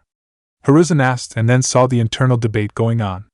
I know you said you wouldn't just create them for anyone, but seeing as how her book helped you make it and it'll stoke her curiosity, I was hoping you'd make an exception. Okay, Aji-san. But I'll put a clone on that one. That's fine, I'm sure the craftsmanship will not suffer. What should the message say? Hiruzen only smiled. Team 10 were at their training grounds awaiting the arrival of their sensei. Each had gotten there early, having it drilled into them they should always be there before their sensei/superior arrives, as it shows they are serious and dedicated. Shikamaru was watching the few clouds in the sky, the sun having only arose barely 2 hours ago. Choji was munching away on some chips. Ino was silent and pale, holding a bento box as if it were an explosive tag. Her entire vibe was off.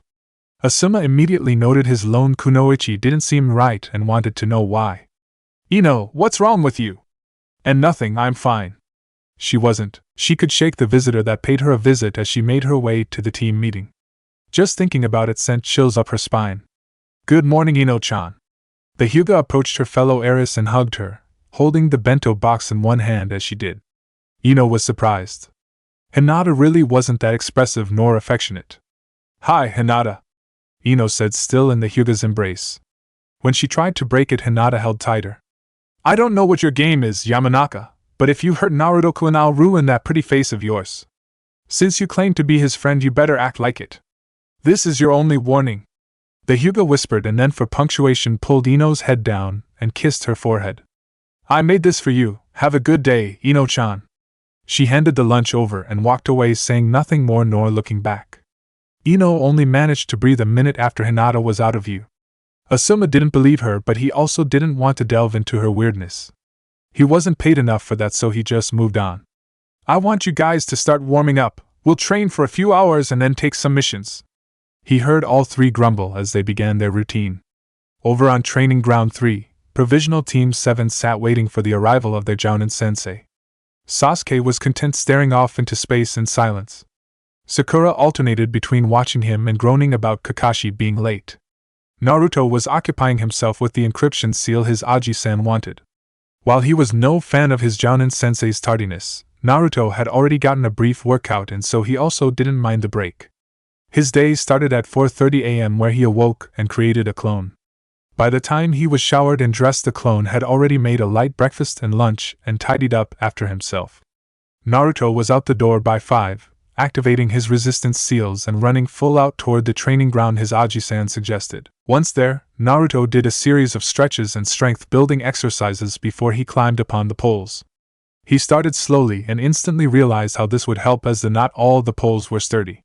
Naruto worked, gently increasing his speed as he performed his kata.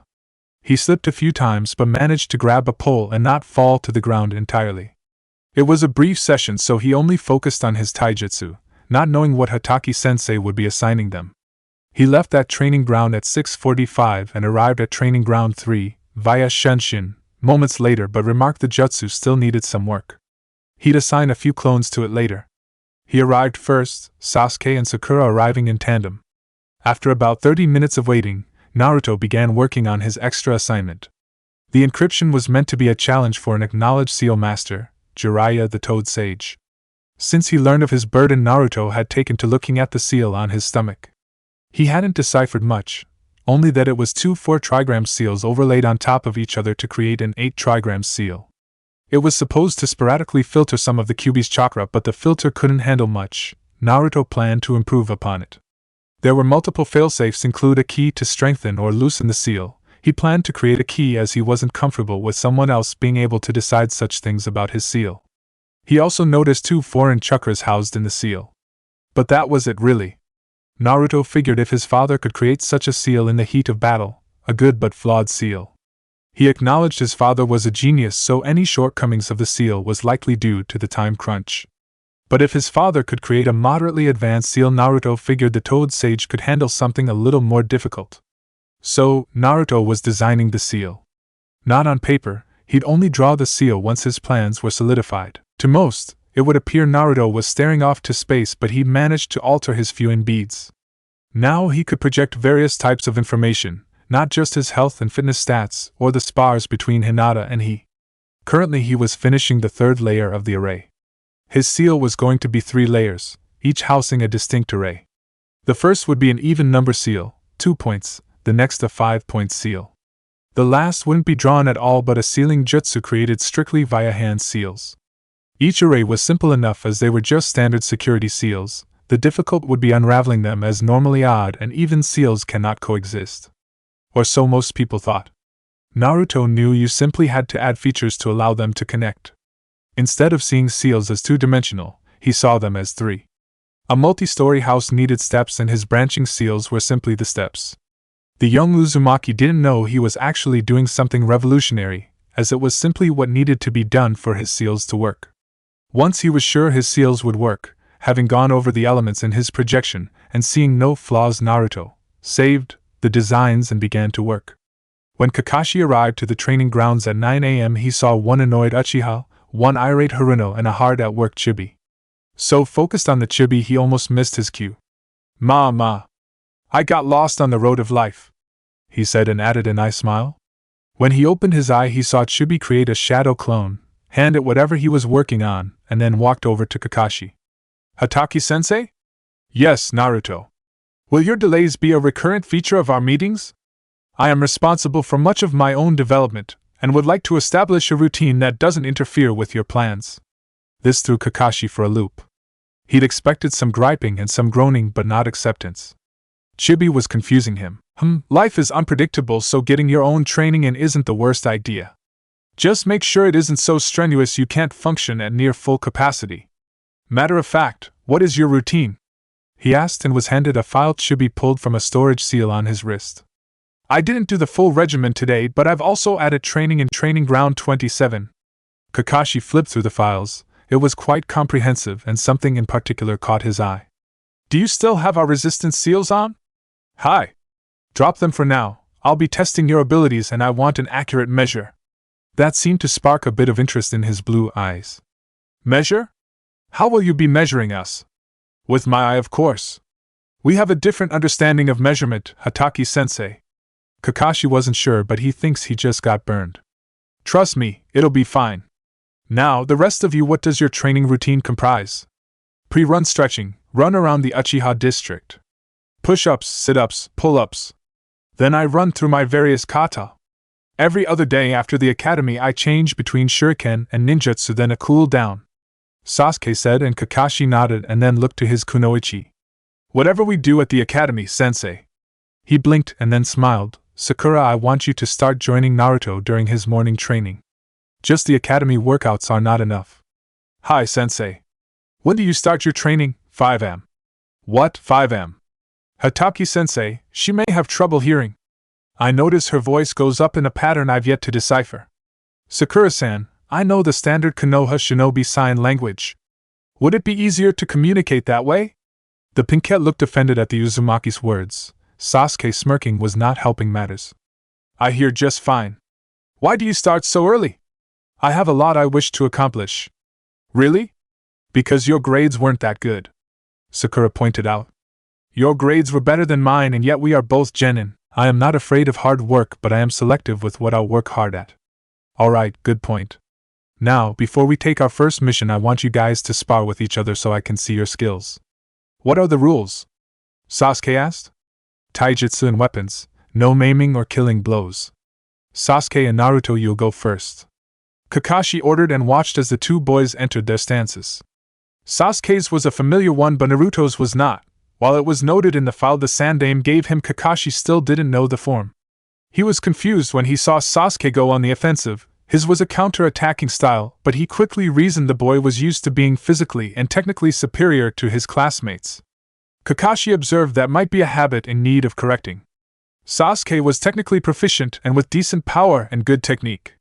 He could see, however, the boy was getting frustrated as Naruto simply remained on the defensive and avoided or blocked all of the Uchiha strikes. After an extended exchange, Sasuke disengaged and created some space. Hatake-sensei, have you seen enough of Sasuke's skills? Can I attack now? Kakashi simply nodded and witnessed Naruto unseal two metal rattans, holding each one in a separate hand. Annoyed by his performance and alerted by Naruto's request to attack, Sasuke decided to go on the initiative. He ran towards the Uzumaki again and tried to punch him with a straight right. He received two strikes, one just above the elbow and another above the knee, from the same rattan as Naruto circled away from Sasuke's strike. Without pause, Naruto used his other rattan to strike Sasuke's tailbone, causing the boy to bend backward in pain. Now fully behind Sasuke and not wasting any time, Naruto aimed for a high kick for Sasuke's left temple. Only Kakashi's superior speed and reflexes saved Sasuke from getting knocked out. Seeing how close he was to getting kicked in the head, Sasuke went wide-eyed for the briefest of moments before he turned and glared at Naruto. You were never that good at the academy. That is incorrectly, Sasuke-san, he said, putting his foot down as Hatake-sensei finally released his leg. No, it isn't. You couldn't beat me when we sparred. I could have if I'd undid my resistance seals. Then why didn't you? Sasuke asked, getting annoyed. Because I would have beaten you due to being physically superior. I wanted to improve my technique, and since the academy is meant for training and wins or losses didn't really matter, there was no point to decreasing my burden. So, you were holding back the entire time? Sasuke asked in mild surprise. Naruto had been one of his toughest fights, and he didn't know how to feel about the blonde not giving his all. No, only the last couple of years. Alright, you two have a seat and I'll test Sakura myself. Both boys did as instructed and watched Sakura attack their sensei. She did well initially, solid technique, but she did start to tire faster than Kakashi would have liked. After a few minutes her form started getting sloppy, so Kakashi called a halt and had her sit next to the boys. As each of you know, this is a probationary team. I have until the completion of our first C rank to determine if we remain a team. While each of you have a solid base to build on, my primary focus will be teamwork. Drills, formations, and the like. Until I am sure you can function as a team, I won't increase your skills you may use recklessly. Now let's go get a mission, Kakashi said and walked them to the mission assignment office. As they walked through the village, Kakashi was ever observant. His kunoichi was trying her best to speak to the lone Uchiha, but the boy wouldn't budge an inch. He'd have to work on that on both ends. It wouldn't do for her to pester Sasuke, but he could open up and not be an asshole. He also noticed that neither of them seemed to be concerned or interested in Shibi. He finds that surprising given the boy incapacitated a jounin. That's damn impressive. Shibi didn't seem to mind as he was staring off in space before nodding his head at nothing and then creating a shadow clone that immediately departed. Team 7 eventually made it to the office and Kakashi selected 2 D-rank missions for his team to complete. Elsewhere, we find the Honorable Sarutobi Hiruzen hard at work on his daily briefing and other items of import. He works through the documents at a steady pace until he is interrupted by his assistant alerting him to Naruto's arrival. Momentarily confused, as Naruto should still be with his team, Hiruzen calls him in and is informed by the clone that it is, in fact, a clone. Said clone wanted to drop off the encrypted seal as well as his Fuin beads. Hiruzen knew Naruto wouldn't waste time completing the tasks assigned to him, but he didn't expect the boy to have an overnight turnaround. He thanked the clone for his and Naruto's work and said clone dispelled. Hiruzen then began composing the messages he'd sent to his wayward students. Fortunately, he was always aware of their general whereabouts, so finding them wouldn't take overly long. He just hoped they wouldn't have a case of adult-onset petulance, as he was in no mood. Hiruzen completed the individual messages and summoned 2 messenger monkeys informing them of where they needed to go and what they needed to say. Just as his summons were departing, his door opened and an unwelcome visitor entered his office. "I don't recall giving you access to my office, Shimura." The darkness of Shinobi just sighed at the greeting. Granted, he was guilty of releasing the Uzumaki status, he wasn't doing it to be evil. The village was floundering, people needed a pariah as a focus on a deviant element would bring people closer together. He didn't invent social psychology, damn it, must every meeting be like this? I could remove your head and then we'd have no more meetings. A few years ago Danzo would have chalked that up to an idle threat, but Hiruzen had changed since then, gotten his edge back. It was good for the village but not for someone running a technically illegal black ops organization. The Futon Master just sighed again. "I am here to make a request." "Oh, concerning what?" "A young boy I'm training, around Naruto's age. I'd like to arrange, well, essentially a playdate. I think the two would hit it off. You must have the biggest set of balls in the elemental nations," Hiruzen said in disbelief. "I tell you, if you ever approach that boy without me present, I'll kill you wherever I should find you, and years later you asked me to expose him to one of your root? Well, frankly I do, but that's beside the point. The young Uzumaki has me reconsidering some things, and I think becoming friends with him would benefit them both. He's not going to fit in with that team you assigned him. You have to know that. I expect Kakashi to handle the personality clashes. You can expect gumdrops from rain clouds, but that doesn't make it reasonable." Danzo saw Hiruzen give him an incredulous look he didn't understand. "What? I just didn't expect you to know what gumdrops were.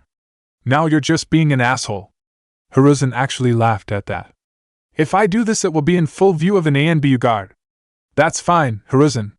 This isn't a trick, I believe the boys can relate to each other, and that's all.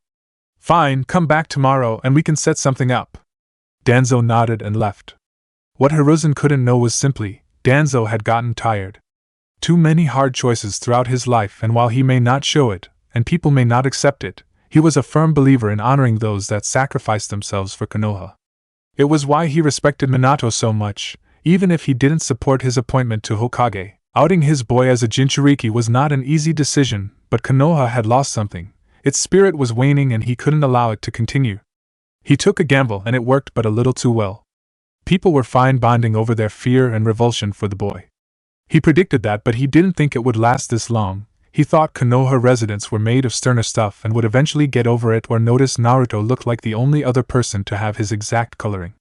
He certainly didn't think he'd affect the boy's development the way it had. He believed in his root training, but he didn't think it was right for everyone. That choice weighed on him. While the boy didn't seem deterred and had the will of fire as strong as any, he was missing that spark that made people truly great leaders, and Danzo didn't know if he'd ever develop it. With the boy's skills in Fuinjutsu and chakra capacity, he'd be an S-rank shinobi given time to mature, but not all S-rank ninja can become Kage, and the idea he hobbled a future Hokage weighed the man down even further. By the time of the Uchiha massacre, Danzo wasn't the same. The massacre was his attempt to be his old self. But he just lost the taste for it. He didn't mind guiding future ninja, training them as best he could, but he'd lost his interest and desire for the game of shadows. It just wasn't in him anymore. Sai was the last and the youngest of his recruits. He just wanted to expose the boy to something else and believed Naruto might be able to do it.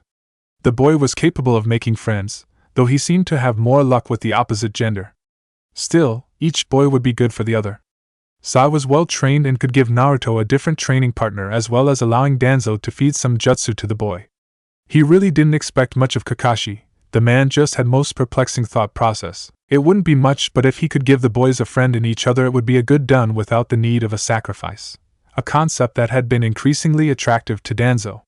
While pulling roots in the field, 2/3 of Team 7 were annoyed. Sakura hated the dirty work and doing it under the nearing midday sun. Sasuke, while no fan of the work nor the working conditions, was bothered for a completely separate reason. Naruto Uzumaki was a mystery. A boy who couldn't be bothered to do theoretical work in school but could trap their sensei in a pre-planned Fuinjutsu. A boy that never beat him at the academy but completely dominated him today. A boy that struggled, initially, with the clone jutsu but can make corporeal clones with no problem. And that was the source of his irritation. If you can make solid clones, why aren't you using them to speed this up? Sasuke asked, his emotional state shining through in his tone of voice. I find my pace acceptable, Sasuke-san. Sasuke-kun is right. Why not just make some clones so we can get out of here? Why should I do more work than the rest of you? Unless you are offering to compensate me. I am willing to entertain an offer. You want us to pay you? I would be doing more of the work, Sasuke-san. Isn't it reasonable I receive something in recognition of that fact? Getting done faster is the reward. Once again, I find my work rate acceptable. They are just clones, they don't cost you anything. Maybe not, but I have a resource you wish to exploit. I am agreeable to that if you have something of equal value to exchange. I'm not giving you anything, Sasuke said, offended by Naruto's reasoning. That's fine, Naruto said, never pausing his motions as he continued to work. Kakashi was overlooking the discussion from a tree and let out a soft chuckle.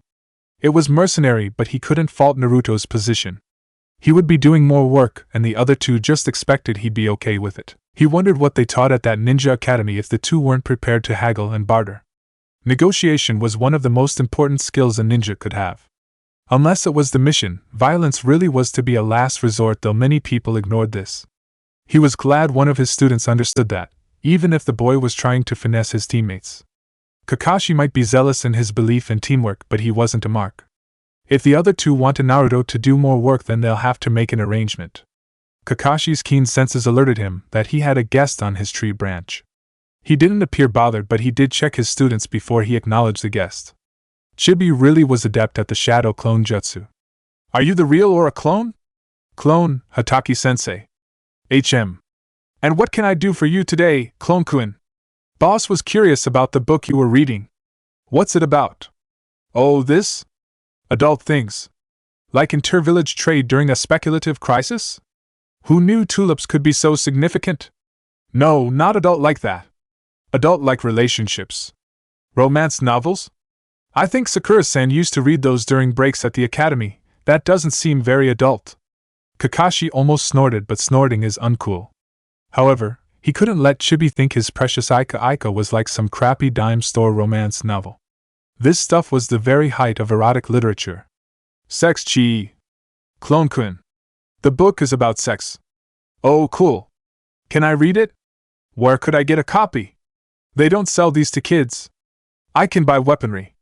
I can make an explosive array powerful enough to level the Hokage monument. That seems irrational. Can I just borrow yours then? Ma. Why so interested? Aren't you a little young for this? For one, it is interesting enough for you to split your focus during an official mission. Additionally, research. Research? Hi. I have presented multiple women with the offer to engage in sexual intercourse. I may even get to date a kunoichi named Anko-chan. That last part made Kakashi react. Wait, time out. You asked out Mitarashi Anko? Not exactly, but she did say she'd consider it when I am older. Kakashi could only stare at the clone, wondering if he really could be this lucky. He needed to be sure. So, what about the Aika series will aid you in research? While there are guides to help perform sexually, fiction can aid in creativity. Yup, Chibi was a pervert in the making. And given his general demeanor, if Kakashi played this right, he could make his sensei's son into a cool pervert. No, Kakashi would aim higher. He would go for the very peak. His sensei's son will be a gentleman pervert. Kakashi couldn't believe it. Naruto was a once-in-a-generation find. Someone that could bring respectability to perversion. Seeing the clone of his favorite student staring at him, Kakashi spoke to continue the conversation. He recalled the boy having multiple offers out and wanted to get a feel for his preferences.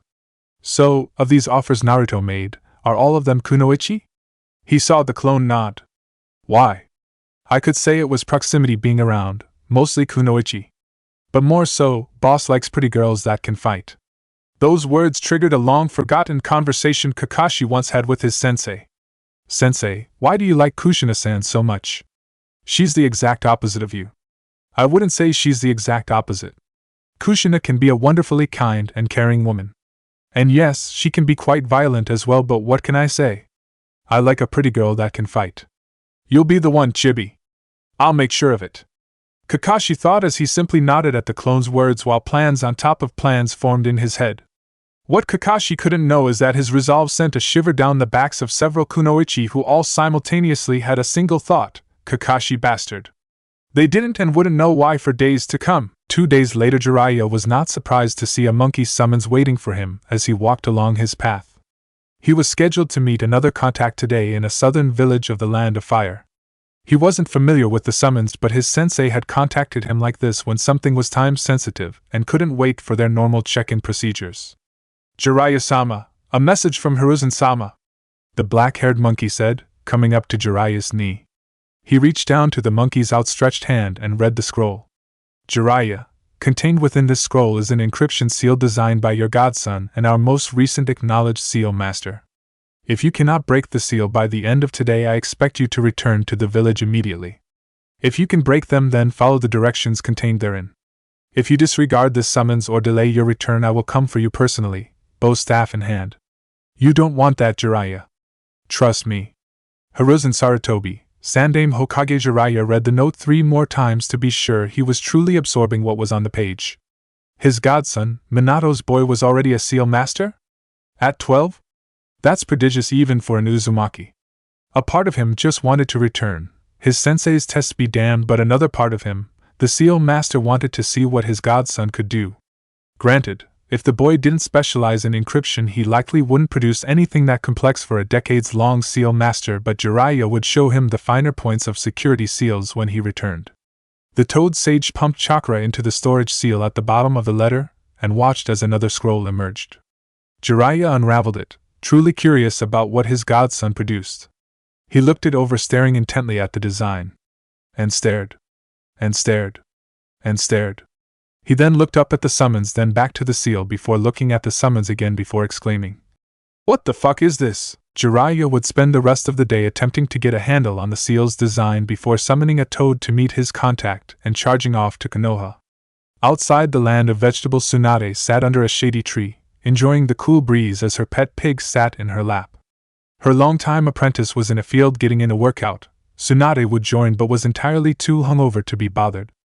Yes, it was just an excuse, as she could sober herself up anytime she pleased, but when you can punch holes through mountains and lift gamabuntas, Tonto people don't question you too much. Her relaxation session was interrupted by the arrival of a small, white monkey. Like Jiraiya, she was familiar with being approached by her sensei's summons. Normally, it was to warn her about some upcoming incident or danger that would be in an area near her, hence giving her time to avoid it. She was filled with dread that this would somehow be different. The monkey handed her a scroll, and the medic wasted no time consuming her senses' words. "Tsunade-chan, the time has come, dear girl. The village needs its last senju and most prodigious medic. I have allowed your absence for so long because I knew you blamed me for your losses. I blamed myself as well. But more than enough time has passed. Not only will I be instituting your long-suggested medical ninja training program, but I have something that may interest you. In the seal contained below is the work of our newest and youngest ever seal master. Using your cousin Taka Senju's and your book for inspiration, at the age of 10 he accomplished something truly impressive. He is a genin now, and I know you two could do something truly wonderful together. Untold medical breakthroughs await Tsunade. Please come home. Sarutobi Hiruzen, Sandaime Hokage. P.S.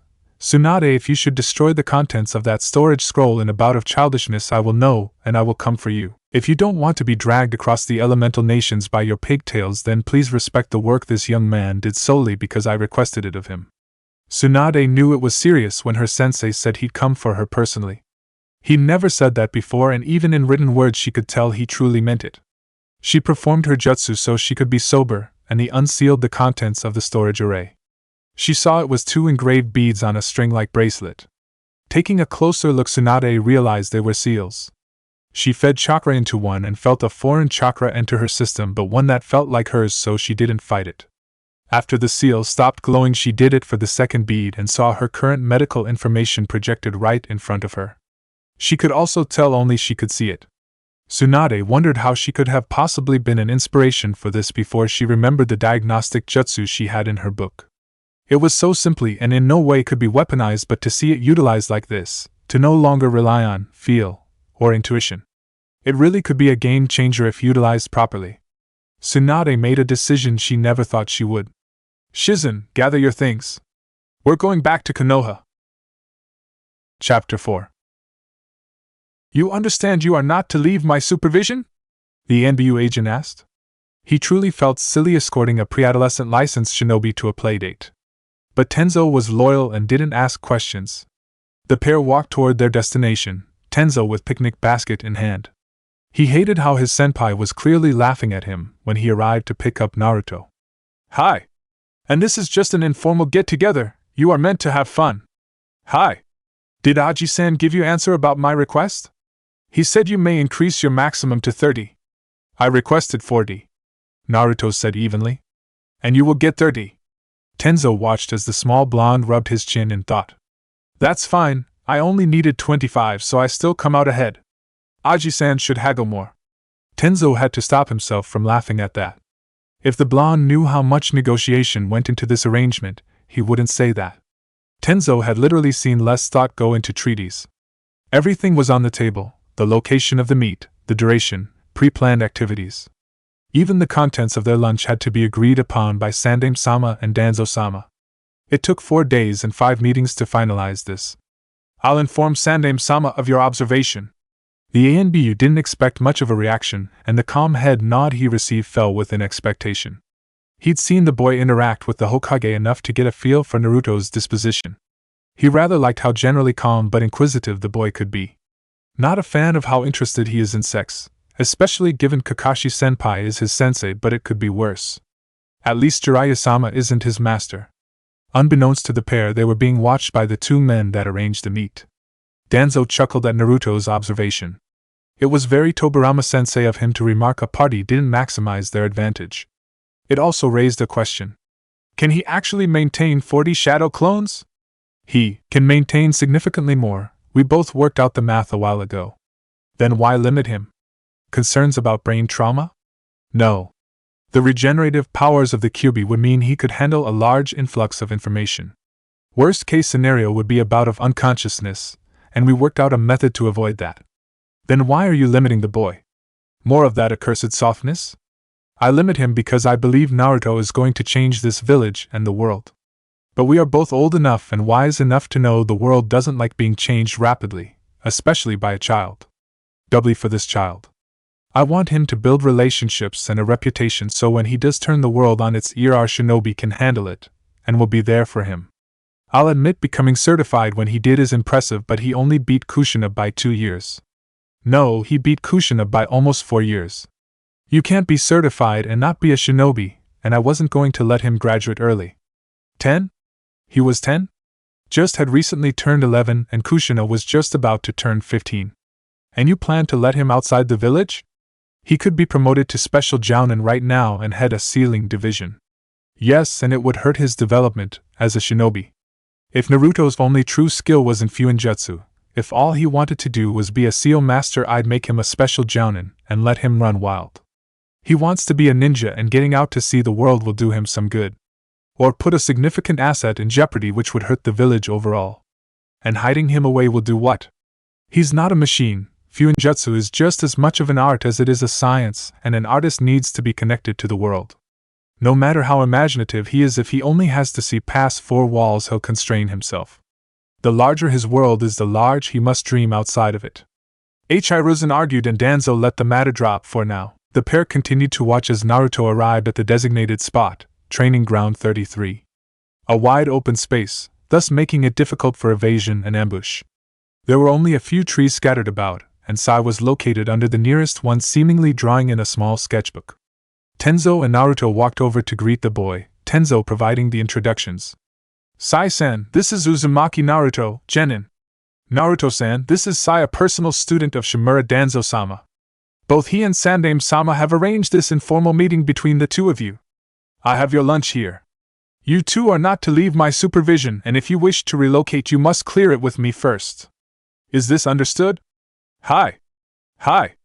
Tenzo gave Naruto the basket, and then shined out of sight. Naruto approached Sai, sticking out his hand. Nice to meet you, Sai-san. Pleasure to meet you, Whiskers. Danzo stiffened in Hiruzen's office. For some reason he couldn't break the boy of giving people nicknames. Or commenting on the lack of genitalia of various members of Root. Fu almost gutted the boy once if not stopped by Torian.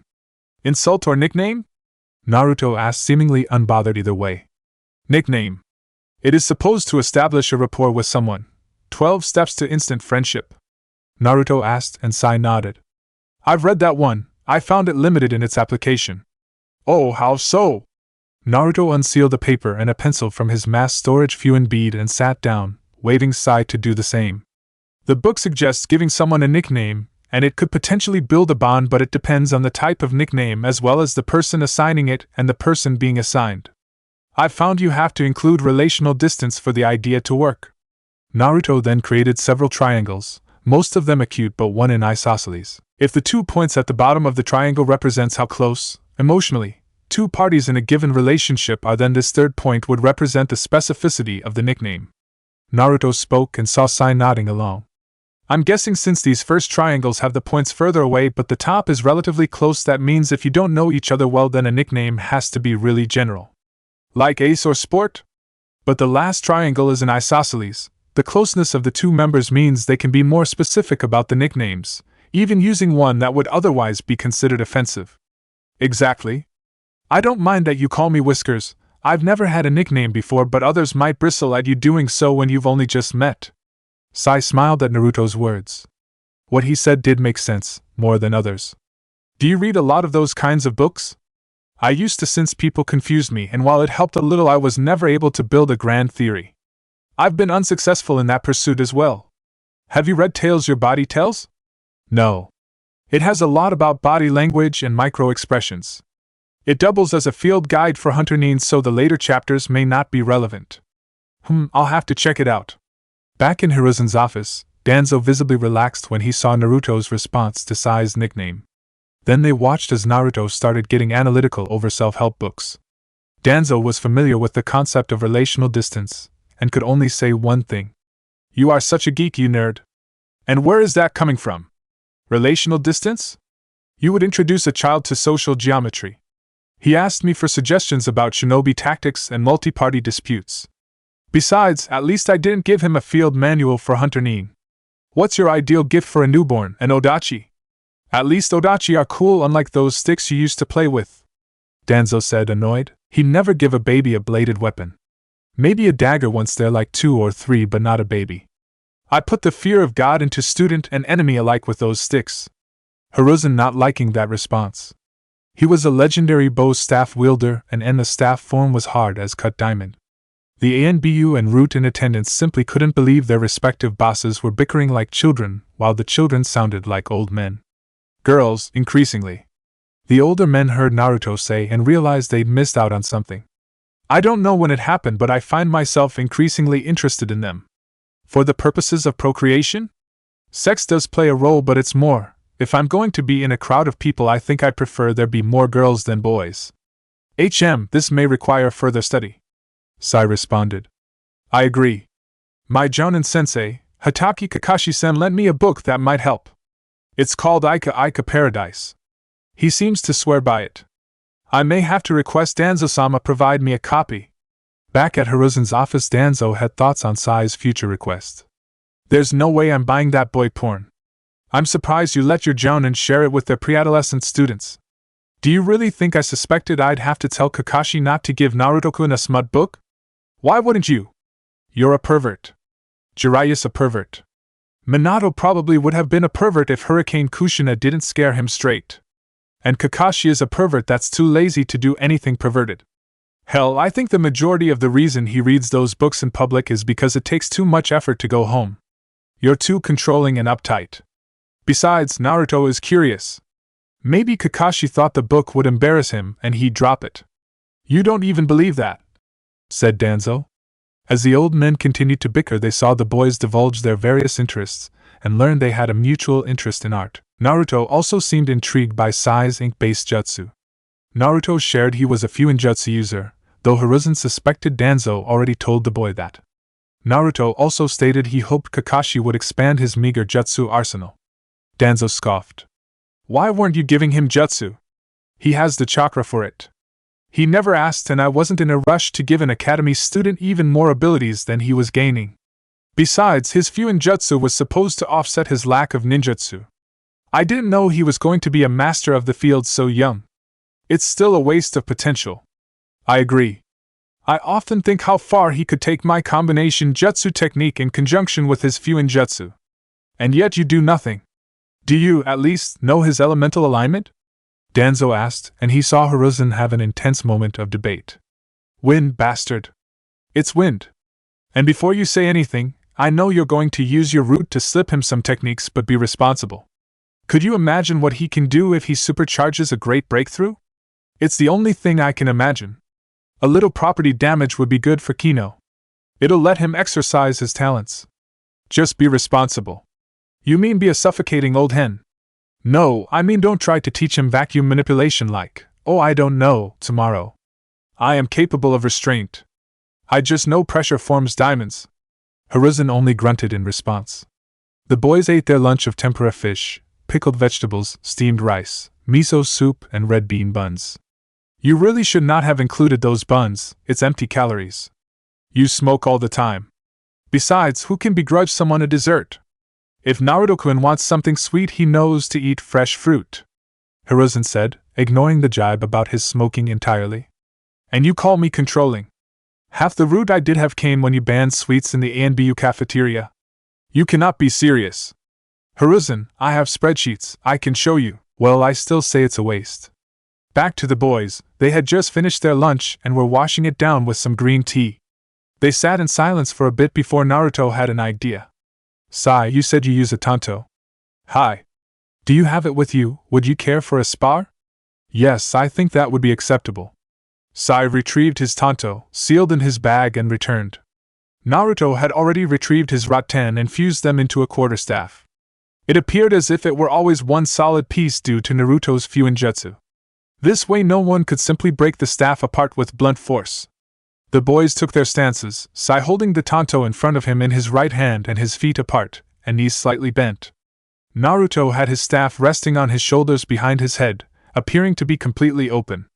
Simultaneously the boys charged at each other. When Sai was within range, Naruto swung the staff horizontally, taking full advantage of its reach. Sai blocked the strike with his tanto, absorbing the blow without issue, but wasn't prepared for Naruto to close the distance and unleash a palm strike to his stomach. The root ninja rotated out of the path and attempted to retaliate with his tanto swinging downward, only for it to be stopped by the metal staff. Sai watched as Naruto, now on his knees, spun to the outside of Sai and struck at his shoulder.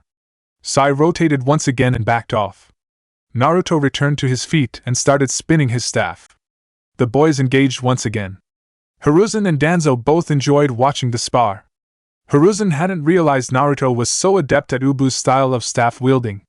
He was also impressed at Sai's use of the tanto, being able to minimize his disadvantaged reach. The boys were becoming increasingly acrobatic. Danzo groaned when Naruto propped himself up with the staff behind him and kicked Sai in the chest. Oh, you remember that technique. Yes, you were quite the monkey, Hiruzen. Twisting, turning, ducking and dodging, the boys were relentless.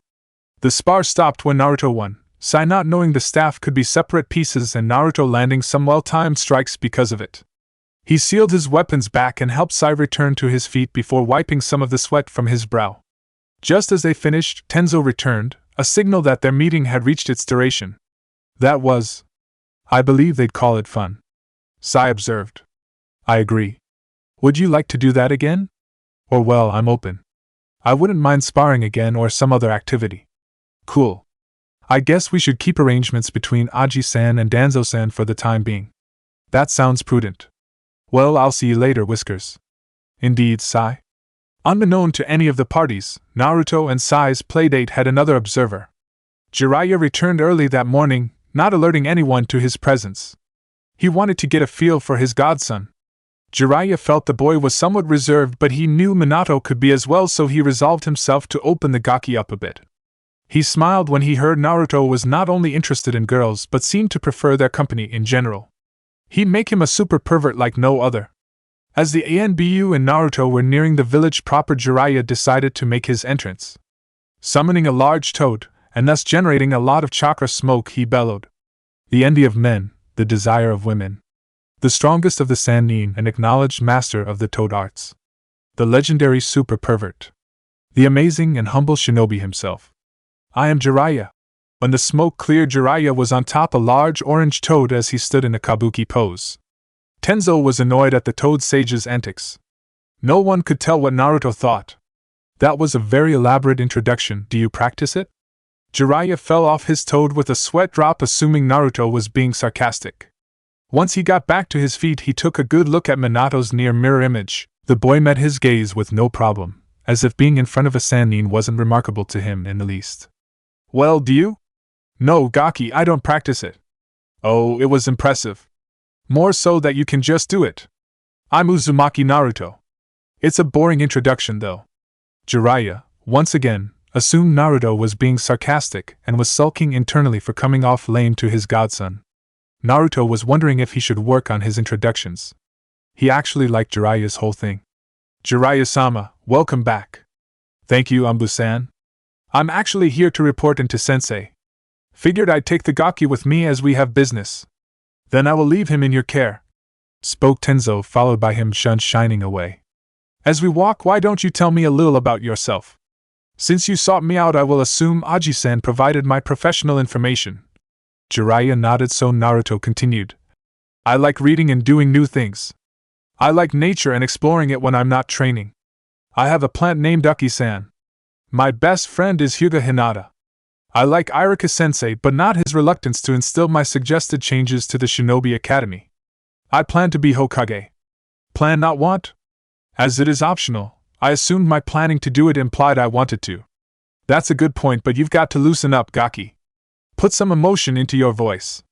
Oh, it appears Aji-san has not relayed everything to you. My manner isn't a veneer of professionalism. This is simply how I am. I believe Aji-san calls it muted effect. I'm just not that expressive. Jiraiya frowned at that. How did that happen? Is it something that can be cured? Aji-san, in consultation with Inoichi Yamanaka, believe it was due to my ostracization in early childhood. It affected my development. Why, wow, they know. How did they know? They were never supposed to know. Let's speed this up, Gaki. I need to talk to Sensei. Naruto complied, and the two raced across the rooftops until they reached the Hokage Tower. Naruto took the stairs. As normal, so was delayed. When he arrived, he heard Jiraiya shouting at his Aji-san and slipped into the office. He then put up a silencing barrier so no one else could hear. You have to have some suspects. Give me names, I will make them talk. I said no, Jiraiya, and that is final. I'm not a child anymore, and I don't care about your title. Someone screwed with my godson, and I will know who it is, and my face will be the last they see before I black them out. You're my godfather? How's that work? Naruto asked, unbothered by the large amount of killing intent being thrown around by the powerful shinobi. Both men turned to see Naruto standing by the door and themselves surrounded by a barrier they hadn't noticed. Shit, yeah, Gaki. You're named after a character in my first book, Tale of an Utterly Gutsy Shinobi. You parents requested I look after you. I'm sorry I wasn't here, Naruto. It was not because I didn't want to be. Initially, I was only supposed to be gone for a few years to strengthen my spy network, but incidents kept arising, and to keep the village safe I needed to be on the move. I truly regret I had to make such a decision, and you paid for it. Is all that true, Aji-san? It is, Naruto-kun. Then we're fine. Besides, I don't feel like I need to be fixed. I know I'm not like everyone else, but I'm okay with that. Jiraiya considered Naruto.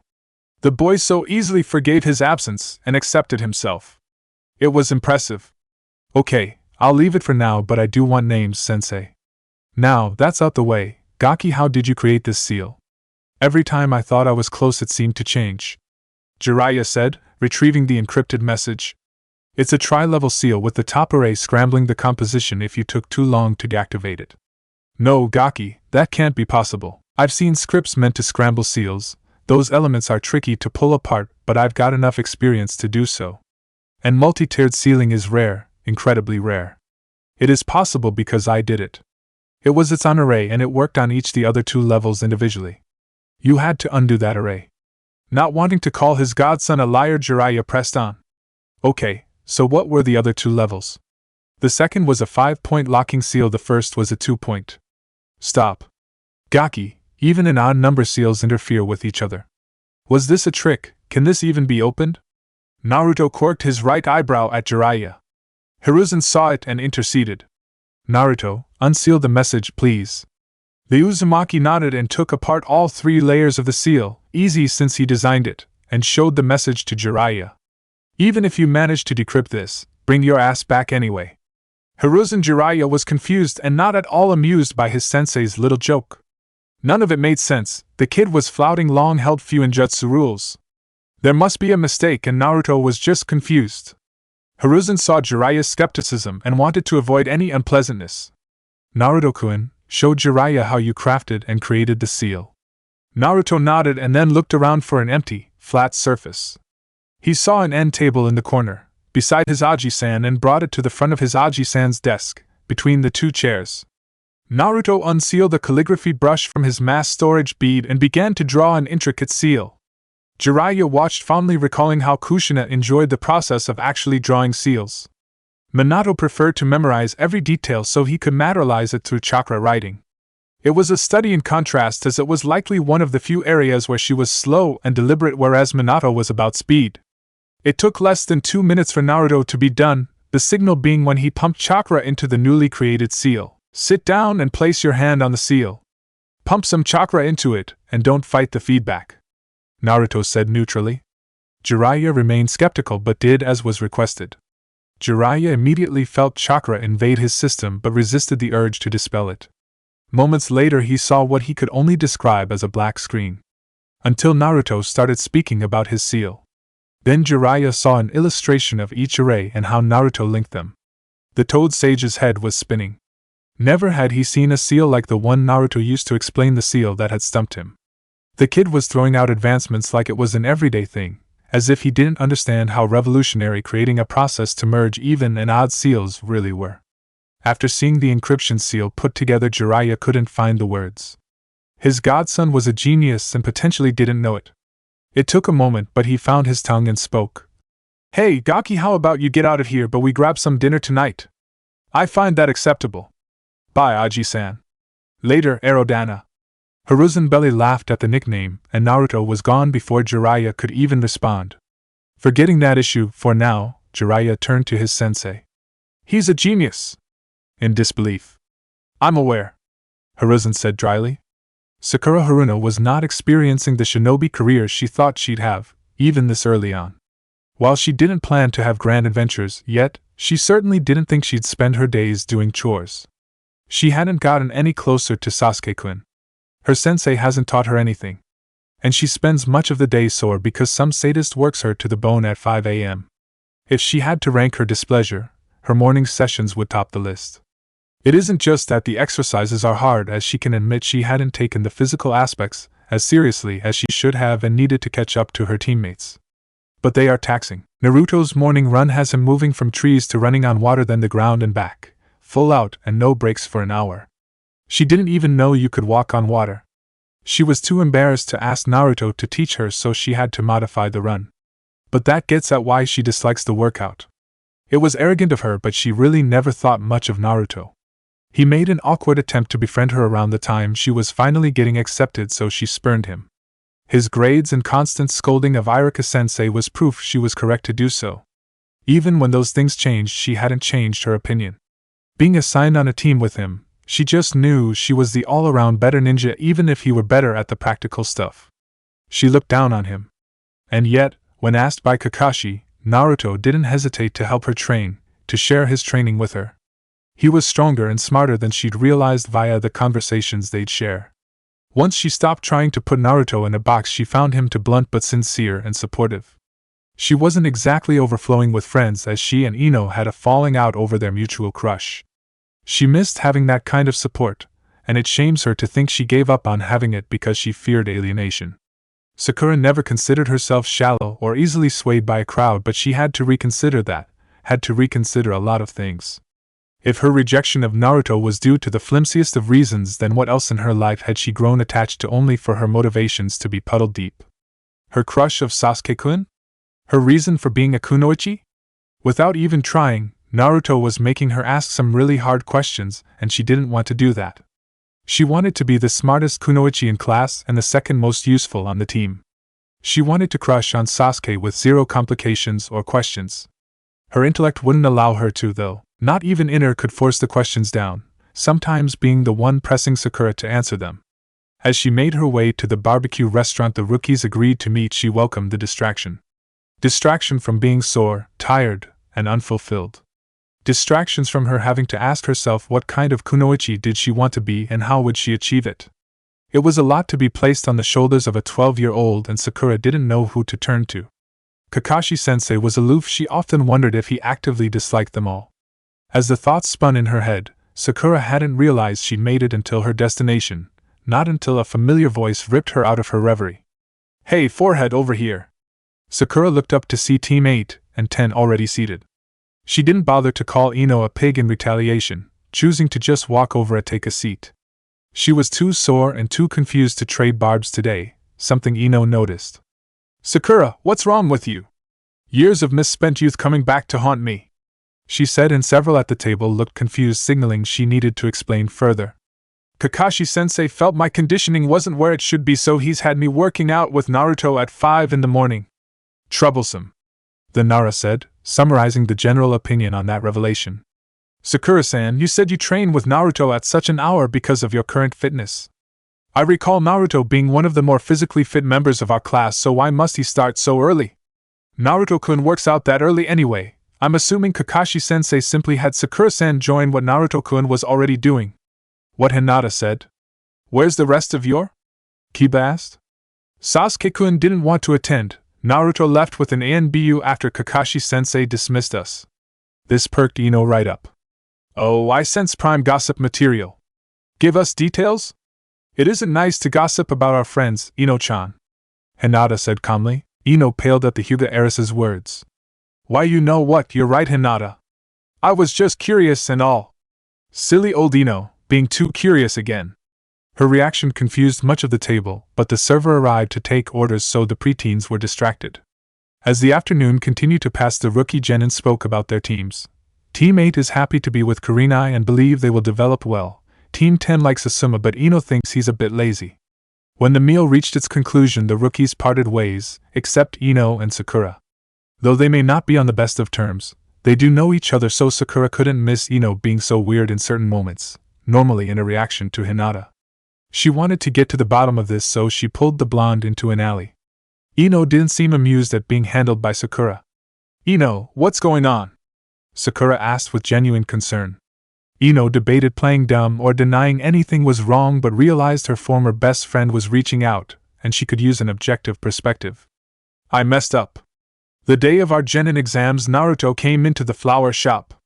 I figured I'd mess with him for so boldly propositioning me, flirt a little to fluster him. At some point I said we were friends and he should call me Ino-chan. I didn't really mean it. He might be a good backup plan, but I really was just screwing with him in retaliation. Well, he got the better of me and I won't go into that. The next morning Hinata approaches with a homemade bento and hugs me. Before I can even let the confusion of that set in, she threatens me. Said since I told Naruto we were friends I'd better act like it or she'd ruin my pretty face. Then the little psycho kisses me on the forehead, gives me the bento and leaves. I don't think it's psychotic to protect your friend from being played with." That did not come from Sakura. "Oh, my precious face," Ino thought. Sakura just stood rimrod straight as the voice was directly behind her. "But I can understand why you might be confused. That's okay, it just means we aren't good enough friends yet, Ino-chan. I hope to change that in the near future. Would you like to change that in the future with me?" "Oh, of course, Hinata." "Excellent. I hope you two have a good night, bye." "You're screwed, piggy," Sakura said after Hinata left. The rational and the irrational warred within her. She knew what she was feeling was incorrect, but that didn't change anything. Being back here, in this village, in this office, she just wanted to flee. To drink and gamble and forget.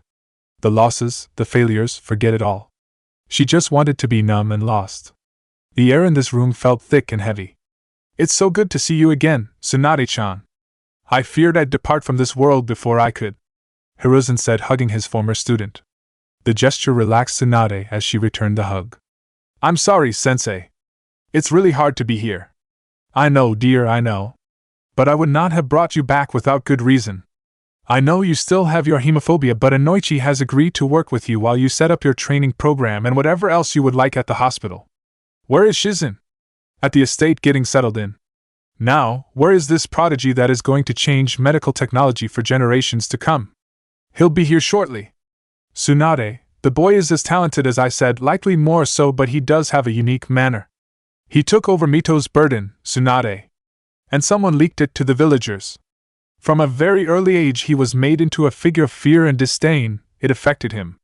He can be blunt and straightforward, but it is never with the intention of being rude, more so he is overly earnest. He can also come off as unfeeling, that is also untrue. He doesn't process his emotions like others, but he does have them. So if he does something offense, please don't fly off the handle. Explain it and he'll amend his behavior. I never really thought about who would have to do that after Kushina died. What's his name? Uzumaki Naruto. Don't freak out. I truly didn't believe you'd come back and stay because you would have had to stay here. Could you have truly taken care of him? Sandaime-sama, Jiraiya-sama and Naruto-kun are here. Thank the sage. Send them in. The godfather and godson pair walked into a tense situation.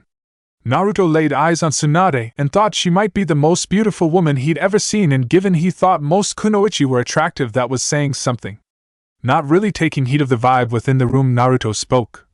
I understand why you based your porn on her, Arodana. What? Tsunade yelled. We're all going to die / I'm going to die were the thoughts of the Sandaime and the Toad Sage respectively. Chapter 5. Naruto was thoroughly confused. His Aji-san and Arodana both looked as if they were in mortal peril. Add to that, Tsunade was muttering to herself that she shouldn't kill people on her first day back. He agreed she really shouldn't, but he was confused as to why she'd want to. Was it the porn thing? Maybe she thought it was salacious? Or was just offended in general?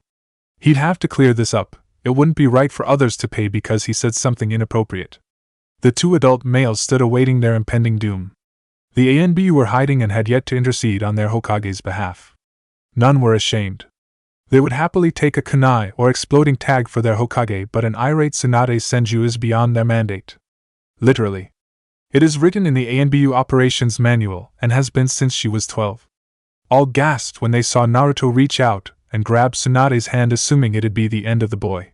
He showed such promise. I'm sorry if I offended, Tsunade-san. In Jiraiya's books he portrayed the character based on you as an otherworldly, ethereal beauty. I assumed he was exaggerating. To find he may have undersold it was surprising, and I spoke bluntly. I apologize for my words. And just like that, the storm of killing intent snapped, and Tsunade even had a tinge of pink in her cheeks. She ran her fingers through Naruto's hair playfully while smiling at the smaller blonde.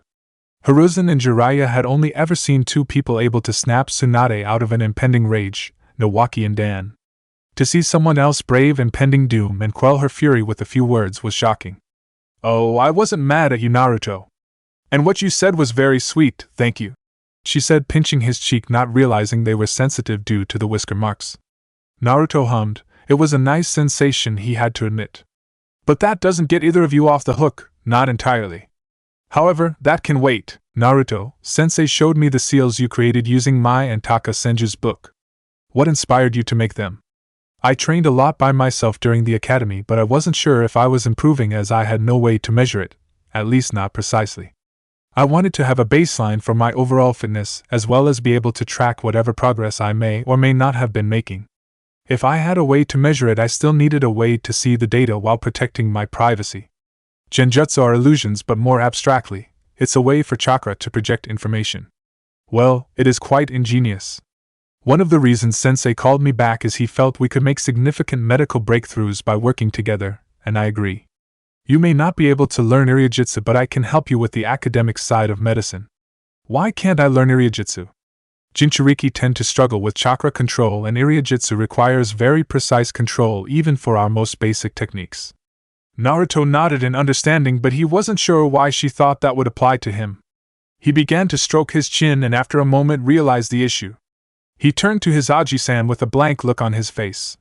You didn't tell her about my chakra network, did you?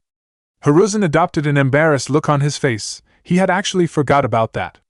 He didn't know how he could, seeing as he almost had a heart attack when Naruto originally showed it to him. You weren't supposed to just attach things to your entire chakra system. He kicked himself for not inquiring more into why Naruto wanted an autonomous clone. He assumed it was because the basic clone jutsu was out of his reach. He promised himself that day to not just assume things about his grandson. I forgot. Why not show her? Naruto nodded and slipped off his jacket and then his shirt. He fed chakra into the compressed seal located at the base of his spine. Instantly, a visible outline of the human chakra circulatory system was on his skin. I created a supplementary chakra system to help ease the burden of my overly large capacity. I have the ability to gain whatever level of chakra control I'm willing to work for. I may not be able to do it now, but I can learn Iriyujutsu. My status will not negatively affect me. Tsunade dashed toward Naruto, hands glowing, and she swiftly waved them across his body. Soon, the exam stopped, and she looked awestruck. You figured it out? She asked. Hi. Figured what out? Jiraiya questioned. Tsunade turned to answer him. A supplementary chakra system isn't a new concept. The problem is it can impede the growth and development of your original because the stress and the strain we experience as we utilize chakra is directed toward the system. No one had figured out how to avoid this issue, so a truly workable version was never created. How did you figure it out, Naruto? I didn't think of it as one giant seal. Instead, I made 361 multi-layered seals and placed them on each of my tenketsu. That was tedious, but the hard part was figuring out the math for the pressure seal. You built an exemption for a certain level of stress on your system? Hi. Each time I use chakra, my tenketsu are stretched just as they normally would be for anyone else. My seals just bleed off the chakra that couldn't be managed by the individual tenketsu. Once a certain level of strain is reached, the pressure seal activates, and the uncontrollable chakra is redirected. But the more chakra control I gain, the less I have to rely on the auxiliary system. The seal on the base of my spine operates as a control module and links each of the tenketsu seals to each other. You know, if you can do all of this with just the most basic of medical sciences, I'm sure I could turn you into a damn fine combat medic. I'm sure Shizen would enjoy having you as a kohai. What do you say? Pfft, nope. He's going to be a toad summoner, not a slug. I'm going to teach him the ways of gallantry like I did for his father. Adventure, romance, and big damn hero shit. That's his future. Not being stuck in some library or treating acne. Did you just disrespect the medical field, Ryukuen? Jiraiya once again felt his end coming toward the horizon. No, I did not, and you didn't let me finish. I think Naruto learning from you is a great idea. I just didn't think with his present skill set he would be best served by being your student exclusively. While Jiraiya-kun is clearly lying. Started the age Hokage, much to the chagrin of Jiraiya. He has a point. Thanks to Naruto-kun's mastery of the Shadow Clone Jutsu, he can be in several places at once, and the feedback won't negatively affect him. At a minimum, what level would Naruto-kun need to be really be of use to you, Tsunade-chan? B rank. How many clones can you make, Naruto? Like 10? Aji-san currently will only allow me to produce 30 at one time. I requested 50 dash. You told Tenzo you only needed 25 dash. I didn't know I'd be undertaking new areas of study the dash. Then you should have haggled more dash, mean old man. Tsunade and Jiraiya watched the pair with a fond smile. It was the most animated they'd seen the blonde, and while it wasn't much, it did point to how close he was to their sensei. How many can you part with? I'd feel comfortable with 5. I have some projects that are really close, and Aji-san is going to be making a request of me soon. They heard the older man sigh. You're sometimes too observant for your own good, Naruto-kun. Hiruzen down at his wrist, the last gift anyone had ever gotten him, hours of study of one little boy. These are too useful, Naruto-kun. The reason I had you make Tsunade-chan a copy of the metric seal is because I knew she'd understand the applications. His looking at her signaled he wanted her to speak. If all of our patients had an easily accessible medical history, including known allergens, it could save time, and thus save lives. If we could have a seal run our diagnostics and have the results in a projection, it's the same thing. The more time we have for treatment, the better treatment and care we can provide. It could also allows me to keep track of if my shinobi are training as diligently as they should be, among other things. I know what these mean to you and why outside of yourself only 2 other people have them, but I think it is time to start sharing your invention with your comrades. Of course, you'd be put on contract, so you stand to make a significant sum. I couldn't etch enough for even a quarter of the shinobi in the village. I know. I've secured a manufacturer for you. They can print the seals onto the beads and guarantee their quality. Much of our trademark seals aren't handcrafted by their creators, and your inheritance has been fattened by some of the royalties from your parents' intellectual property. Okay, Aji-san, I'll do it. I know I was being selfish not sharing, but can I get a couple of days? There are a few more I want to create by hand. After 2 days I'll go through the process so you start making them. Thank you, Naruto-kun. I'll have Jiraiya-kun introduce you to the quartermaster then, and from now on any other developments you have will go to her to start the approval process. But keep in mind, you don't have to turn over everything. It is within your rights and wise to hold some things back for your personal use. Hi, may I be excused? I'd like to get to work. Of course, my boy. It was a pleasure to make your acquaintance, Tsunade-san. Same. Send your clones to the hospital at 9 a.m. tomorrow, okay? Hi. Bye, Aerodana. Yeah, Gaki, I'll see you for dinner. Naruto nodded and took off. I'm still pretty pissed at both of you even if the Gaki lessen it. But sensei, I can weigh you not telling me against you allowing me to wander around unimpeded for so many years. You, however, have no such moderating facts to consider, not even that my book was an ode to your ethereal beauty? Jiraiya said in his defense. I know you can't write that well, so if Naruto got that from your book he reached the conclusion himself. However, I am in a better mood, so all flights on Air Tsunade have been grounded. Jiraiya breathed a sigh of relief prematurely. All trains are still leaving the station, though, she said before she blurred toward Jiraiya and slugged him in the chest. He didn't fly back or even move an inch. The entirety of the force of her punch was absorbed by his body. It hurts so bad. He wheezed, his face a vision of agony. Also, Shizen and I will be joining you for dinner, and you will be treating. And having no more to say, Tsunade left, a grin of satisfaction painted on her face. Your village thanks you for taking that, Jiraiya. You truly are a man of gallantry. I hate you, sensei.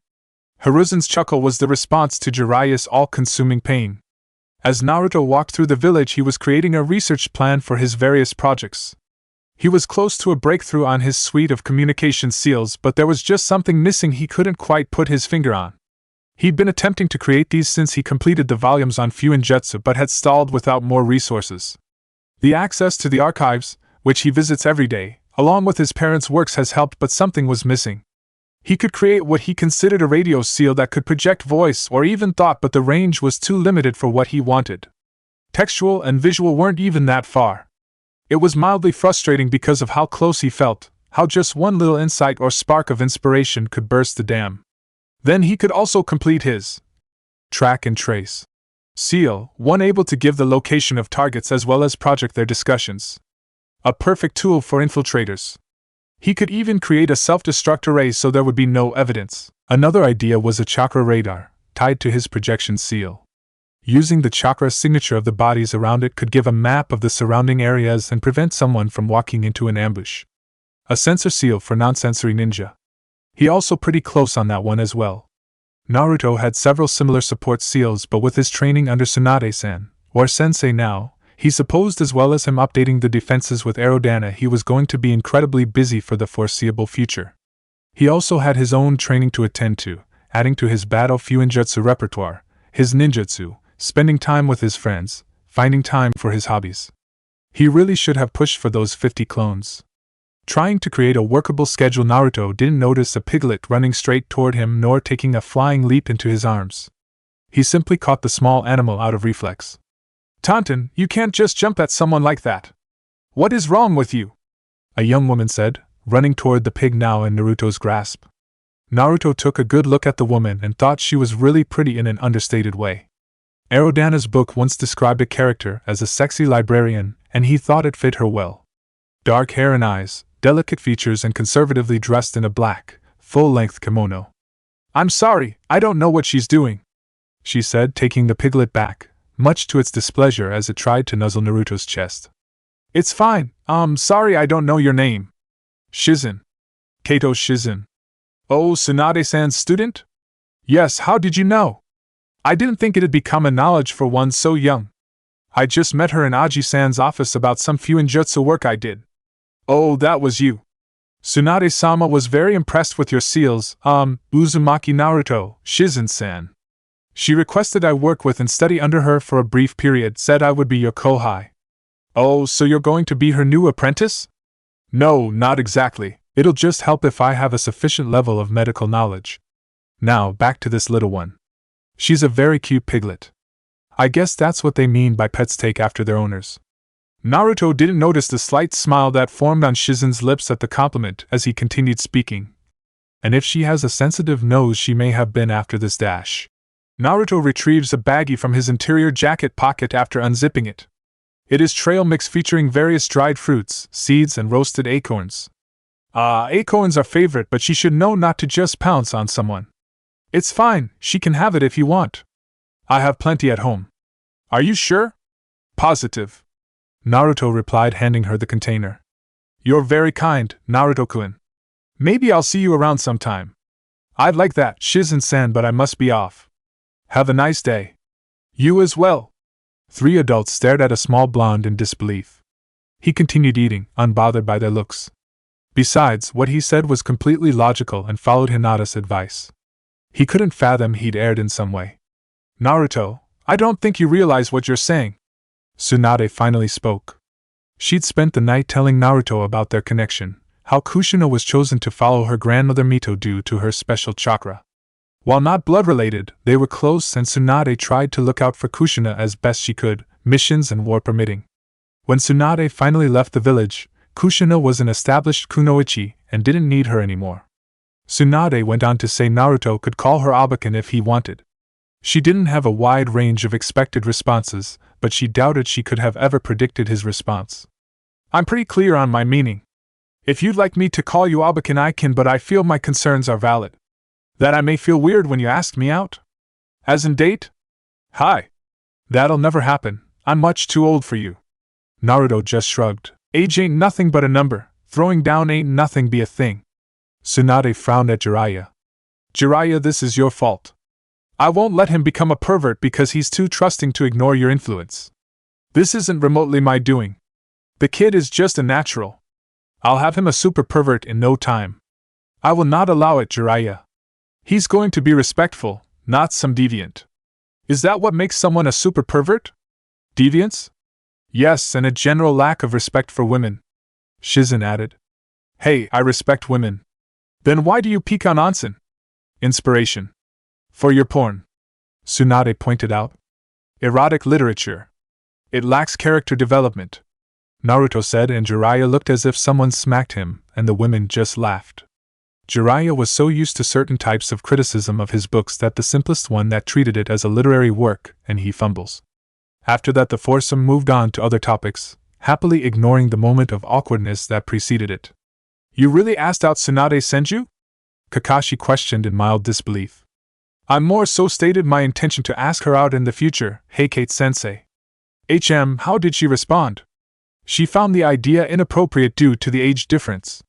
That's certainly a hurdle, but not unmanageable. And your clones are with her now studying the medical sciences? Hi. I also have 5 with Aerodana to learn the basis of our barrier defenses.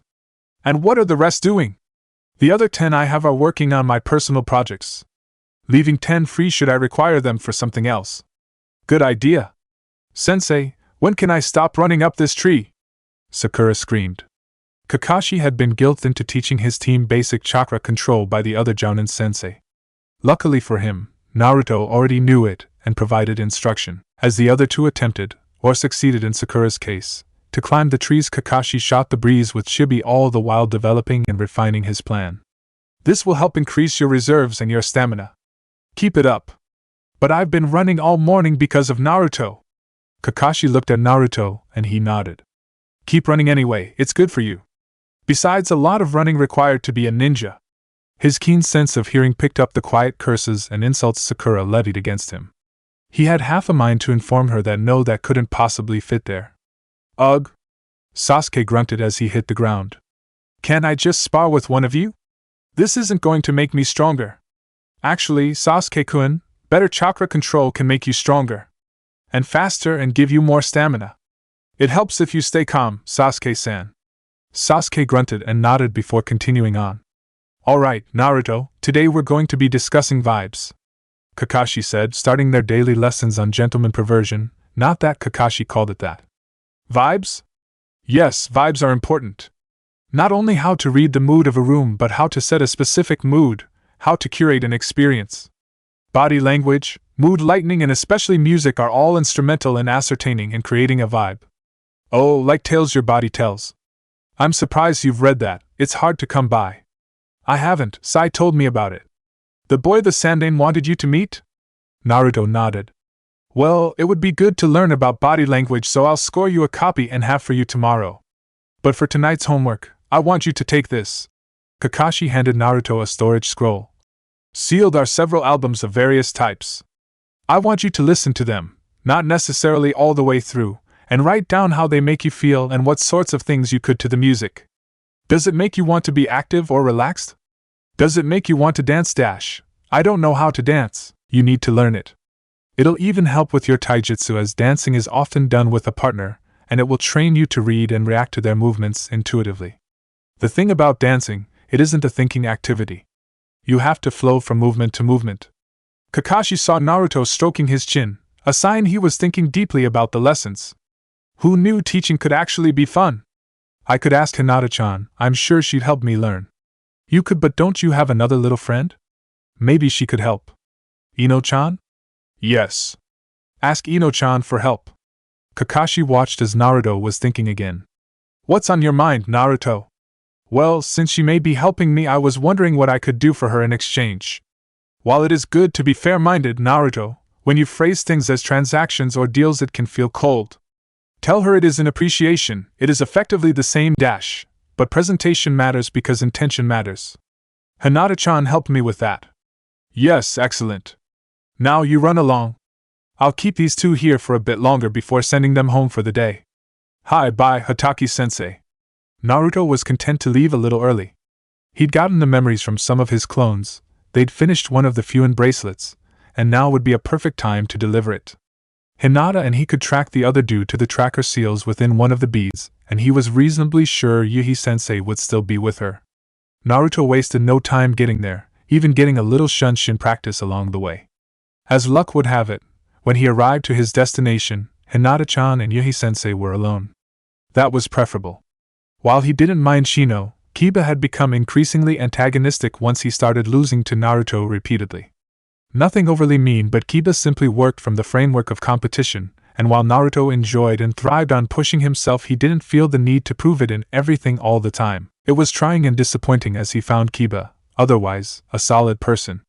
He simply couldn't deal with his vibe. Naruto cracked the briefest of smiles at his internal joke before heading over. He didn't announce himself. He suspected Yuhi-sensei was a censor, her being the leader of a tracking team additional proof, and Hinata-chan had all-seeing eyes. He simply made his way over and heard as the two seemed to be wrapping up some talk. Hi, Naruto-kun. Hello, Hinata-chan, Yuhi-sensei. Hello, Uzumaki-kun. What brings you here today? I wanted to give you something, Naruto said before retrieving the bracelet. It was black, but each bead had a phase of the moon itself being red. Naruto handed her the new piece of shinobi jewelry and briefly went over how to use it. I appreciate this, Uzumaki-kun, but why are you giving it to me? I didn't think you planned to make many. Multiple reasons. Aji-san requested I submit the designs to be produced for the village, but I wanted a few people to have the ones I've made personally. You, because you were always kind and patient with me and even offered advice when your mission was just to aid Hinata-chan. I appreciated, and you, Yuhi-sense. Thank you, he said and supplied a small bow. Kurenai smiled at the blonde. Before she could respond to his explanation, Asuma arrived, cigarette in mouth and a bit of a smirk. Hey Gaki, I don't have to worry about some new competition, do I? He said, and while the cadence was of a joke, his eyes were showing a similar emotion Naruto had seen from the Jounin before. His Aji-san had introduced him to much of his clan, even Asuma and Kono-chan. For whatever reason, Asuma didn't seem to like him, but it felt more pointed. He had yet to happen on the right word for it, but it was almost always there. Normally, he ignored it. For some reason, it sparked something. He didn't understand what. He'd never felt this before, but he had this sense of what Asuma wasn't saying, the silent. You wouldn't be much competition even if you tried. As if Naruto would be utterly unappealing to Yuhi-sensei. As if it would be laughable to even consider. As if he would be 12 for the rest of his life. That spark started to burn a little hotter, a little brighter. He may only be 12 and shorter than his classmates, but he was a certified Seal Master. What had Asuma ever mastered? Other than living in his father's shadow? Being a smug prick? Naruto found the silent dismissal galling. Something inside of him simply couldn't ignore it. Couldn't let it go or move past it. The challenge, the condescension, the aspersion had been laid down, and Uzumaki Naruto would prove himself worthy of the first, above the second, and able to reply in kind to the third. Naruto met the Jounin's gaze, his eyes unknowingly fierce. His voice as even as always, only Hinata could hear the thread of unshakable confidence in the short reply. Yes, was all he said, but it was Asuma's turn to hear the silent message, a wavelength shared only by men of a high enough caliber. Asuma slid in on a legacy admission. But he still could hear it as clear as if the boy had shouted it. And I'll take her from you too, Databeo. Kurenai, in the immediate aftermath, would laugh it off as a joke, knowing Naruto was capable of really dry humor. Asuma would only dismiss it as the misplaced arrogance of a young boy. It would take years before either realized how wrong they were. On a busy trafficway, a silver-haired Jounin face deep in a book and a self-proclaimed super pervert hiding just outside an onsen would both be filled with great pride and knew it was due to Naruto. Chapter 6. Naruto sat under one of Konoha's numerous trees, enjoying the shade and the gentle breeze. It was a warm day. Konoha days tended to be, but wind offered a cooling effect. He had his face turned upward, but his eyes were closed. It had been a very busy 3 months. He trained daily, of course, except for Sundays. He'd had some additions to his regimen, at the suggestion of Tsunade-sensei and Aerodana. Tsunade-sensei recommended he do reaction time drills and gave him several examples, as evasion and quick thinking were paramount for combat medics. She also gave him a few more chakra control exercises, such as weapon balancing and underwater propulsion. Shizen-senpai was kind enough to demonstrate that exercise while wearing a 2-piece bikini. It was a good day, as far as the blonde was concerned. He even enjoyed the medical training, as the book work was challenging but not unmanageable. Although organic chemistry was the devil. Tsunade and Shizen agreed. Thanks to his clones, his knowledge in chakra control had progressed quickly enough that he was about ready to start shadowing other medics and learning advanced jutsu like the mystical palm and chakra scalpels. So far, he could only do really basic things. Aerodana would train with him a few times a week. He helped Naruto learn how to suppress his large chakra signature, as well as other techniques to improve his stealth. He also got Naruto used to fighting stronger, faster and more experienced opponents. Even free of his seals, he found it difficult to get clean hits on the Toad Sage. Aerodana had also been sharing some of his sealing knowledge and specialization. He thought the fire suppression seal was amazing in its potential, and it had inspired Naruto to create a new technique in conjunction with something else Aerodana taught him: summoning. Naruto loved being a summoner, loved the toads. He'd always liked animals but was never in a position to have a pet. But summons were great, you could treat them like friends and it wasn't weird because they could actually talk back. He'd usually summon Gamakichi and Gamatatsu a few times a week just to talk and hang out, even introducing them to Hinata-chan and Sai. He didn't think Ino-chan would take to them yet. Aerodana told him not to attempt to summon any of the larger toads yet, that he'd clear some time so they could do it someplace remote. Naruto agreed, but there were so many to meet that not being able to summon the big 3 was no big deal. He'd never had so many sparring partners. Hatake-sensei kept up with what Naruto was calling his soft skills training. He had to admit, while not exactly what he was expecting, Hatake-sensei was a genius instructor. He wouldn't necessarily spell things out, but if you really dug into his lessons, they often branched into many facets of being a shinobi. As Naruto learned to dance from Ino-chan and apply those lessons, he got what Hatake-sensei meant. His taijutsu was formally good, but his thinking had been too rigid. But now, he was learning, slowly, to adapt to his opponent's rhythm, to their flow, and use it against them. What Naruto didn't know, and what Kakashi would never have the heart to tell him, was that the blonde simply took more out of Kakashi's pervert lessons than the man ever intended. When he said dancing could help with taijutsu, he was simply doing with Naruto what he had just done with Sasuke, give an abstract but acceptable benefit to an exercise he assumed his charge wouldn't want to undertake. Kakashi assumed that Naruto, like most boys, wouldn't want to learn to dance for the sake of dancing. He underestimated Naruto in that aspect, and had set the boy on the path of being an eventual taijutsu beast. Maybe one even good enough to beat Guy's clone. Naruto even received a few tips on Genjutsu theory from Yuhi-sensei. She said it was in thanks of the Fuin bracelet and the pencil sketch Naruto made of her stored in her storage bead. It really helped him with another seal he was creating, one nearing completion. It wasn't all just training as Naruto made time for his friends. Outside of their usual spars, Hinata-chan and he would take walks or he would watch her decimate cinnamon rolls. He found it cute as she was so often reserved. He hung out with Sai several more times, and even got some ninjutsu out of it. Sai said his master appreciated Naruto befriending his charge, so he gave him 2 Futon Jutsu and 1 Doton, but it was an incredibly useful one. Sai's master, Danzo-sen, even challenged Naruto to learn the jutsu and the first exercise of wind nature transformation without the aid of clones. He had managed it, but it did take a few weeks to truly master the exercise. However, it made learning the jutsu pretty easy, so it was time well spent. When alone, Naruto practiced cutting other things with just his chakra, such as logs or rocks. It would practice on speed, size of the cut, and amount of power generated. It was really good chakra control. If not sparring, Sai and he would often talk about their mutual interests of art and self-help books. It was nice to find someone who had read as many as Naruto had, and the boys would share insights into people and their weird behavior. Naruto even introduced Sai to Hinata-chan and Ino-chan. The 4 hadn't really gotten to hang out together. Ino-chan always seemed tense around Hinata-chan for some reason. Naruto assumed it was because the 2 kunoichi weren't particularly good friends, and he resolved to make sure they spend more time together. In appreciation for Ino-chan teaching him how to dance, Naruto agreed to go shopping with his fellow blonde. She seemed surprised when he agreed, but he really didn't get the big deal.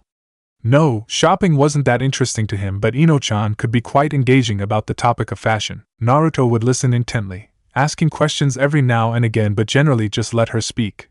She made sure he had a lot of casual and formal off-duty, whereas no friend of hers was going to be a fashion tragedy.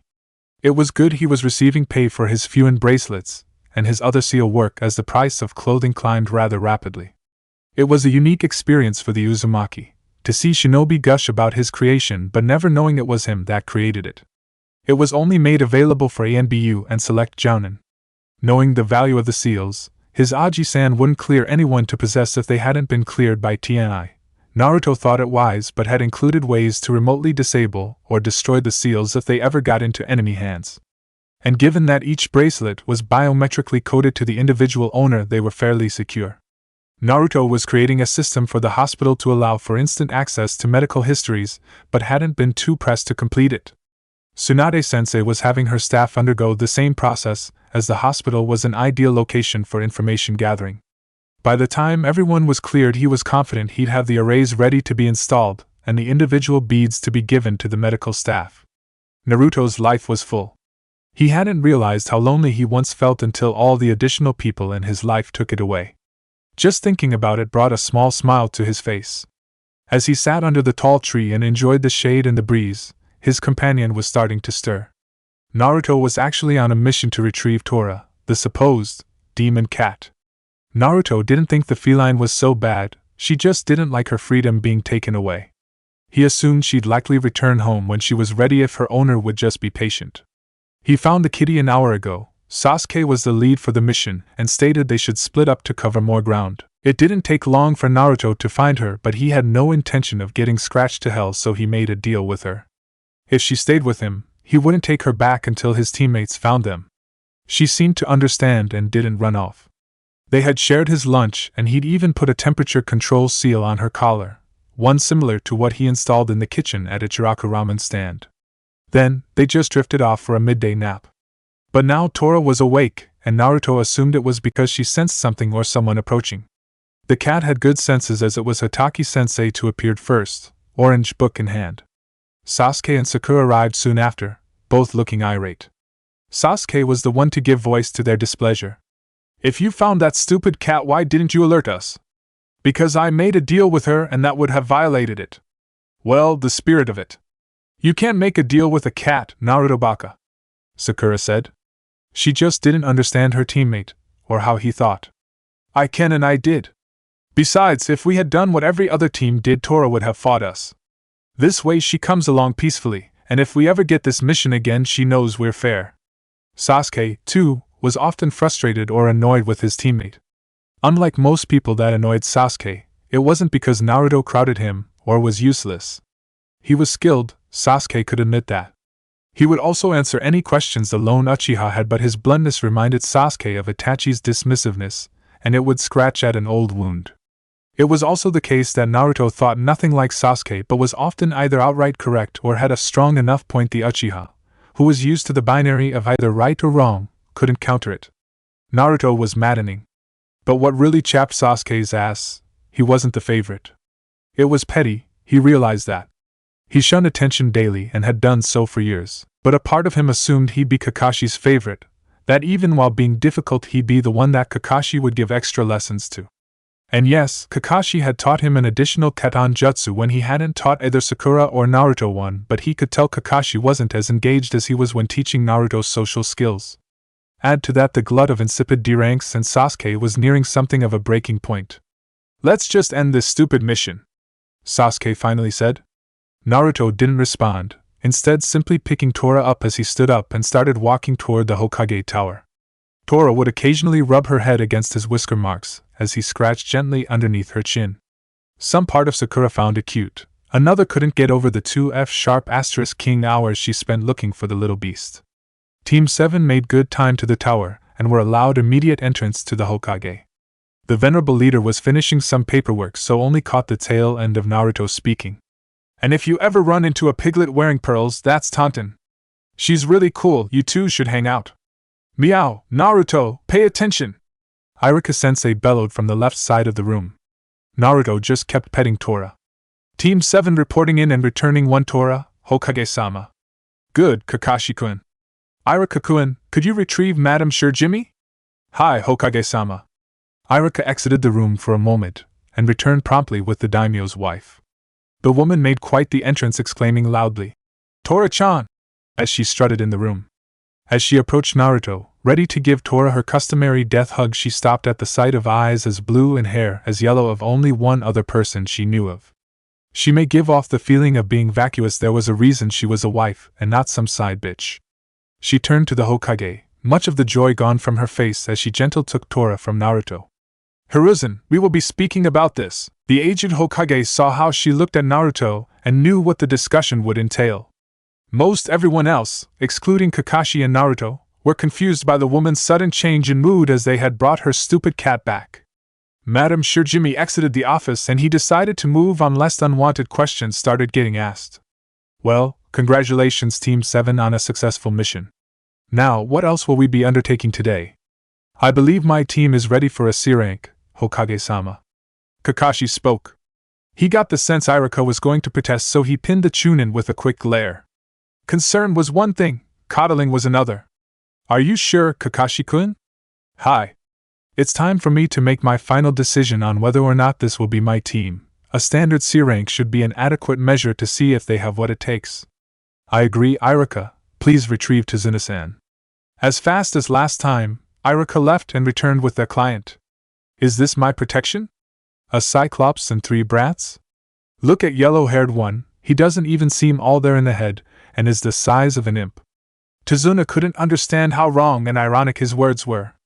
As he spewed his insults, Naruto was blazing through seal elements, having activated his projection seal. The goal? The first ever seal to make someone bitch slap themselves. He was nailing down the connections to the cerebral cortex when he heard his Aji-san speak. "Naruto, stop it, now." Naruto disengaged the projection and faced his Aji-san, not understanding how the man knew what he was thinking. He wondered if it were some sort of jutsu, an Aji-san jutsu. Truthfully, Inoichi had counseled Hiruzen to look for signs Naruto was getting frustrated or angry, as he may not always verbalize it. Hiruzen had and knew the beginning signs Naruto was angry was when he quirked an eyebrow. If the annoyance progressed, he would stroke one of his spiky bangs. Hiruzen didn't know what came after that and didn't much want to. "Tazuna, be at the east gate in 2 hours, thank you," the Hokage said, and the man recognized the dismissal for what it was and left. Hiruzen handed Kakashi the mission scroll and he looked it over quickly. "This is a protection mission. Pack for about a month and meet me at the east gate in 2 hours." The team departed, all 3 excited for their first real ninja mission. The team arrived at the gate, as did the client, during their scheduled time. They departed in the most basic formation, Sasuke in front, Naruto and Sakura to either side and Kakashi in back, head in his Ika. It was rather tranquil, the only sounds being the short conversation between Sakura and Tazuna-san. Eventually, the team came toward a puddle. Naruto never really paid attention to weather patterns, but he knew a derivative of the false surrounding jutsu when he saw it. It was mentioned in several of the genjutsu guides and books he read, as well as one Yahi-sensei demonstrated for him. He turned his head slightly to make the smallest eye contact with Hatake-sensei, and he saw his sensei give a small nod. Naruto told himself not to tense, as that would give the impending ninja a sign they'd been made. He made sure to keep his breathing normal. Awaiting an ambush was a unique experience he wouldn't really recommend. While he had tags prepared that could disrupt it, if those ninja weren't actually there for them, then he started an unnecessary fight. If they were there, then he could cost them much needed intelligence, and since Hatake-sensei hadn't made a move, Naruto could only conclude he was to let this play out. He didn't like it though. His instincts were of one that laid the trap, not someone that knowingly sprung the trap. Soon they passed the puddle and two shinobi leapt out of it, both wearing gauntlets with a chain attached to it. The chain wrapped around Kakashi and seemingly killed the jounin. Sakura screamed, Sasuke got into his taijutsu stance, and Naruto had his eskrima sticks out and at the ready. One down. One of the duo spoke before they made a beeline toward Tazuna. Sasuke took to the air, landing a spin kick on one of the shinobi with enough force to send them stumbling back into a tree. He then threw a kunai, pinning the chain to a tree. The tag team had no choice but to uncouple themselves. During this exchange, Naruto had gotten closer to the action, but not much.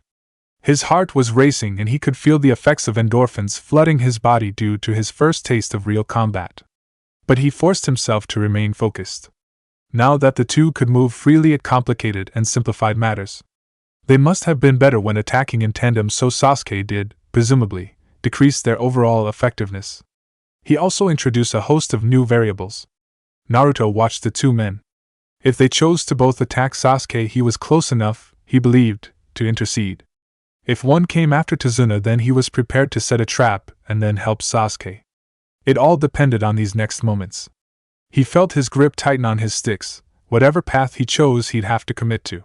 One of the duo ran past Sasuke, while the other continued to engage. This was it. Naruto channeled chakra to his feet. Creating a two-layer seal through his feet was difficult but manageable as he'd practiced it, and had his clones do the same. It was going to be a simple paralysis and chakra restraint seal, with a cloaking array thrown in so the enemy ninja wouldn't realize it. Naruto waited patiently as the man approached, the distance between them shortening by the millisecond. What Naruto had not planned for was Sasuke knocking his opponent down with a hard kick and deciding to go after the one charging toward their client, taking it on himself to save Naruto from freezing up. When he ran in between Naruto and the oncoming ninja, he set off the seal, not even managing to finish whatever barb he was saying. He also blocked Naruto's path, slowing any attempted dash to the man preparing to stab Sasuke through the heart. It was at that point Kakashi interceded, grabbing the man by the neck and revealing he had the other ninja in a similar hold. He smiled at his genin and then excused himself. About 5 minutes later he returned. Sasuke was scowling at Naruto, who looked on impassively. Tazuna looked panicked when Kakashi ordered him to explain. The man then told the team his story, how he was wanted by an international criminal, how his bridge would free his people, and how he was desperate for help. Kakashi decided to let his team choose whether or not they would continue. Sasuke emphatically stated he wanted to go. Sakura, while not confident, agreed. His third student remained quiet, thumb and index finger on his chin. What are you thinking, Naruto?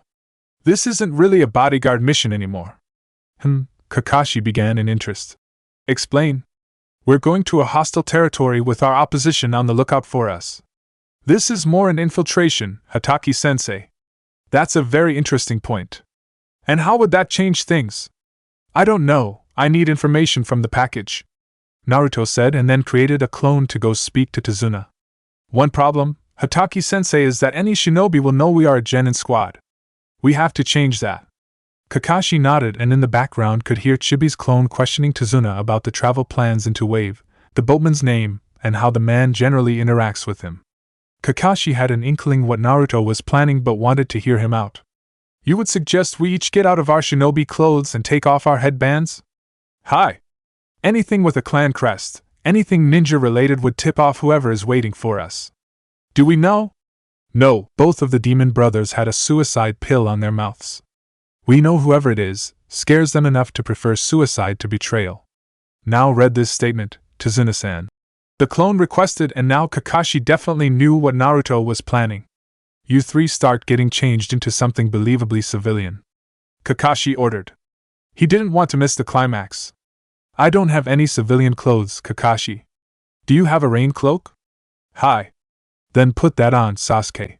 His students exited to the trees to change their clothes as Kakashi still watched the clone interact with Tazuna. The clone requested Tazuna sit down, and the man complied, taking residence on a stump. The clone then positioned Tazuna's head with his chin slightly raised. And without warning or preamble, the clone shot out a lightning-fast jab to said chin and knocked the man out. Tazuna was in a prisoner transport scroll before he knew what hit him. That is an expert slumping, Clone-kun. Now let me see it. The clone obeyed and hinged into Tazuna and even said a short passage in his voice. Kakashi smiled at how clever Chibi could be, turning the client into a package and walking into Nami with no one the wiser. It was simple, but the plan contained layers. With Naruto's seal mastery, he could fortify the bridge and the bridge builder's house. What was once a weakness is now a strength. With his henge abilities, Naruto could bait the enemy shinobi to attack when they were prepared for it. As long as Team 7 got to Tazuna home, they were in a strong position to set the terms of engagement. And while this rested on Naruto's unique set of skills, they were his skills and he planned to use them beautifully. Kakashi wondered if he should start giving Naruto some ANBU scenarios to run through just to see how he'd respond. His train of thought was broken when the kids returned, except instead of a blonde, a pinkette and a Sasuke, he now had an auburn redhead, and 2 ravenettes. He was also decidedly down a boy, as Chibi was now a gray midriff-wearing, dark-haired girl. The eyes were the same, the whisker marks seemed to be covered over with foundation, and her hair were in 2 pigtails going down her back. Sensei, do you want a seal to change your hair too? Sure, Naruto. Is this the sexy jutsu? Hi. It has almost no chakra cost once I transform, so it shouldn't be noticeable to any but the best sensors, Naruto said in a decidedly feminine, pre-adolescent voice as she walked over and gave him a seal. Kakashi applied it to the top of his head and thought about what he wanted as he channeled chakra into the seal. Soon, his trademark silver hair was black as well as stringy. He simply brushed it back with his hand and then made his way to the forest to change. Once he returned, he had a simple blue shirt and black pants. Like the kids, he swapped out his shinobi sandals for a pair of regular ones he kept sealed. Apparently Naruto kept multiple pairs in case he had to henge into people of various sizes. Once he checked them over, they made haste toward the coast. During the travel, Kakashi critiqued their performance. He felt Naruto should not have waited for the second demon brother to make a move. It wasn't a bad tactic, but it was one that used his teammate as bait, and with his ability with shadow clones there was reason to do so. He also felt Sasuke should have had more confidence in his teammate. Especially don't try to quip when he was ruining a perfectly good trap. He admonished all 3 of them for not being prepared for a third opponent, though Naruto pointed out he knew Kakashi was watching. Right before they reached the boatman, Naruto made a clone and hinged it into Tazuna. The ride over was quiet, the man obviously scared and was more than happy to see them depart from him. With the clone dispelled, the foursome walked toward Tazuna's. There was a tense moment for Kakashi. He felt himself being watched but didn't allow it to change his body language. Any hint he knew someone was there could ruin the entire play, and this was the most crucial part of it. The onlooker, or lookers, let them be, and Team 7 made it to Tazuna's. Naruto unsealed the drunk so he could verify they were there to protect him. It was late evening by the time they arrived and most everyone was tired. It was fortunate Naruto was not, as he was going to have a long night ahead of him. By the time everyone was settling in for the night, the once again blonde boy began creating his security measures for the house and had 2 5-member teams of clones doing so for the surrounding area and the bridge. Kakashi may have appeared to be asleep, but he was wide awake running scenarios, plans and counterplans. Truthfully, if not for Chibi speaking up, Kakashi would have walked Tazuna right into an ambush under the belief he could handle it. Cocky? Yes. Irresponsible? Definitely. And that was never how he ran ANBU missions. He was methodical, logical, and efficient. It'd shame him that his student had to put him in the right frame of mind if said student was the chosen one and destined to do all kinds of unbelievable things as he led men into a new era. He digressed. There was a problem, an army of bandits, and an unknown number of missing ninja. Kakashi needed information, and the best way to do that was to put Tazuna in harm's way. Tomorrow was going to be the opening move of the real game. Kakashi was ready, he only hoped his team would be as well. The demon of the mist was starting to grow impatient. He's been waiting for the bridge builder to return, or the very least the demon brothers. It could be the man was still hiding in Konoha, but Zabuza just had a feeling that wasn't the case. He didn't want to kidnap the man's family to draw him out, but he needed to move things along. He hated working for scum like Gato, hated being a missing nin. This was the fabled final job, the one last score that would allow him to charge back to Kiri and kill Yagura. He was getting too edgy, anticipating too much. It was a bad place to be. You jump at everything and no longer distinguish between a real threat and a nuisance. He hoped Haku would have better luck, having been ordered to watch the bridge just in case. He just needed eyes on the old man, just one clear shot. Zabuza turned swiftly when he heard someone traveling through the trees. They were moving fast, their landings light. He wasn't a chakra sensor, but his other senses were highly trained. Given the sound and the speed, he assumed it was Haku, but soon all travel stopped, but something was sailing through the air. Zabuza caught the item with ease, Haku's hunter nin mask. On the back of the mask was a short note, the first sentence making Zabuza shake with fury. "We have Haku." The note demanded he show up at the bridge at midnight to negotiate Haku's release. He would never be brought so low for a tool. Instead, he'd slaughter everyone there, and then go to the old man's house and kill him and his entire family. Whoever these ninja were, they'd learned demons don't bargain. 4 hours previous to the delivery of the note, Kakashi watched as their captive and bargaining chip was made comfortable. She'd been knocked unconscious thanks to one of Naruto's seals. Kakashi didn't know the name, but the effect was something not to be ignored. The girl thought she had escaped the blast radius, only to be violently pulled back before jettisoned forward. Naruto said she didn't have whiplash but did take a nasty bump on the head. She was good. Only a seal that could read chakra capacity gave her away, and the trap was sprung before she could ever put up a real fight. They now had the advantage. Kakashi sincerely doubted she was working alone, but he'd have to get that information out of her to confirm. Whoever she worked for, assuming she did, had just gotten their attack force reduced and were on the back foot. Assassins were hunters, they were used to choosing where and when. It wasn't natural for them to be on the defensive. Once she awoke, Kakashi sent everyone out of the room. It didn't take long to get what he needed. The Sharingan was just a handy tool in situations like these. But the aftermath, her being so broken for having betrayed her Zabuza-sama, didn't fill him with pride. True, this way would mean she was more than likely to survive, but there is living and there is being alive. Kakashi knows that better than most. For years he was simply alive, the death he sought avoided him at every turn. He doesn't know if he started living again, but he knows he isn't where he was. He briefed his team on the new information. They needed to know they were up against a genuine Kiri Hartman. This wasn't a game, this wasn't a time where mistakes could be tolerated. Perfection was an unreasonable standard, and yet it would be needed. Kakashi was confident he could take on the demon of the hidden mists, but things happened, no outcome was guaranteed. Being at the mercy of a fresh genin some months ago retaught that lesson. He informed them Naruto would be delivering the message via a clone. It would not risk any of them and give the boy a chance to try out an early version of his track and trace seal. Naruto designed the receiver seal on the spot, and Kakashi assigned Sakura to listen in, and the clone would keep a visual on Zabuza's location. 2 hours after the note was delivered, Kakashi was contacted. Via the communication seal Naruto gave the entire team. "Big dog, this is Spyro 1, over." The beauty of the seal is the wearer didn't have to speak but simply think their message.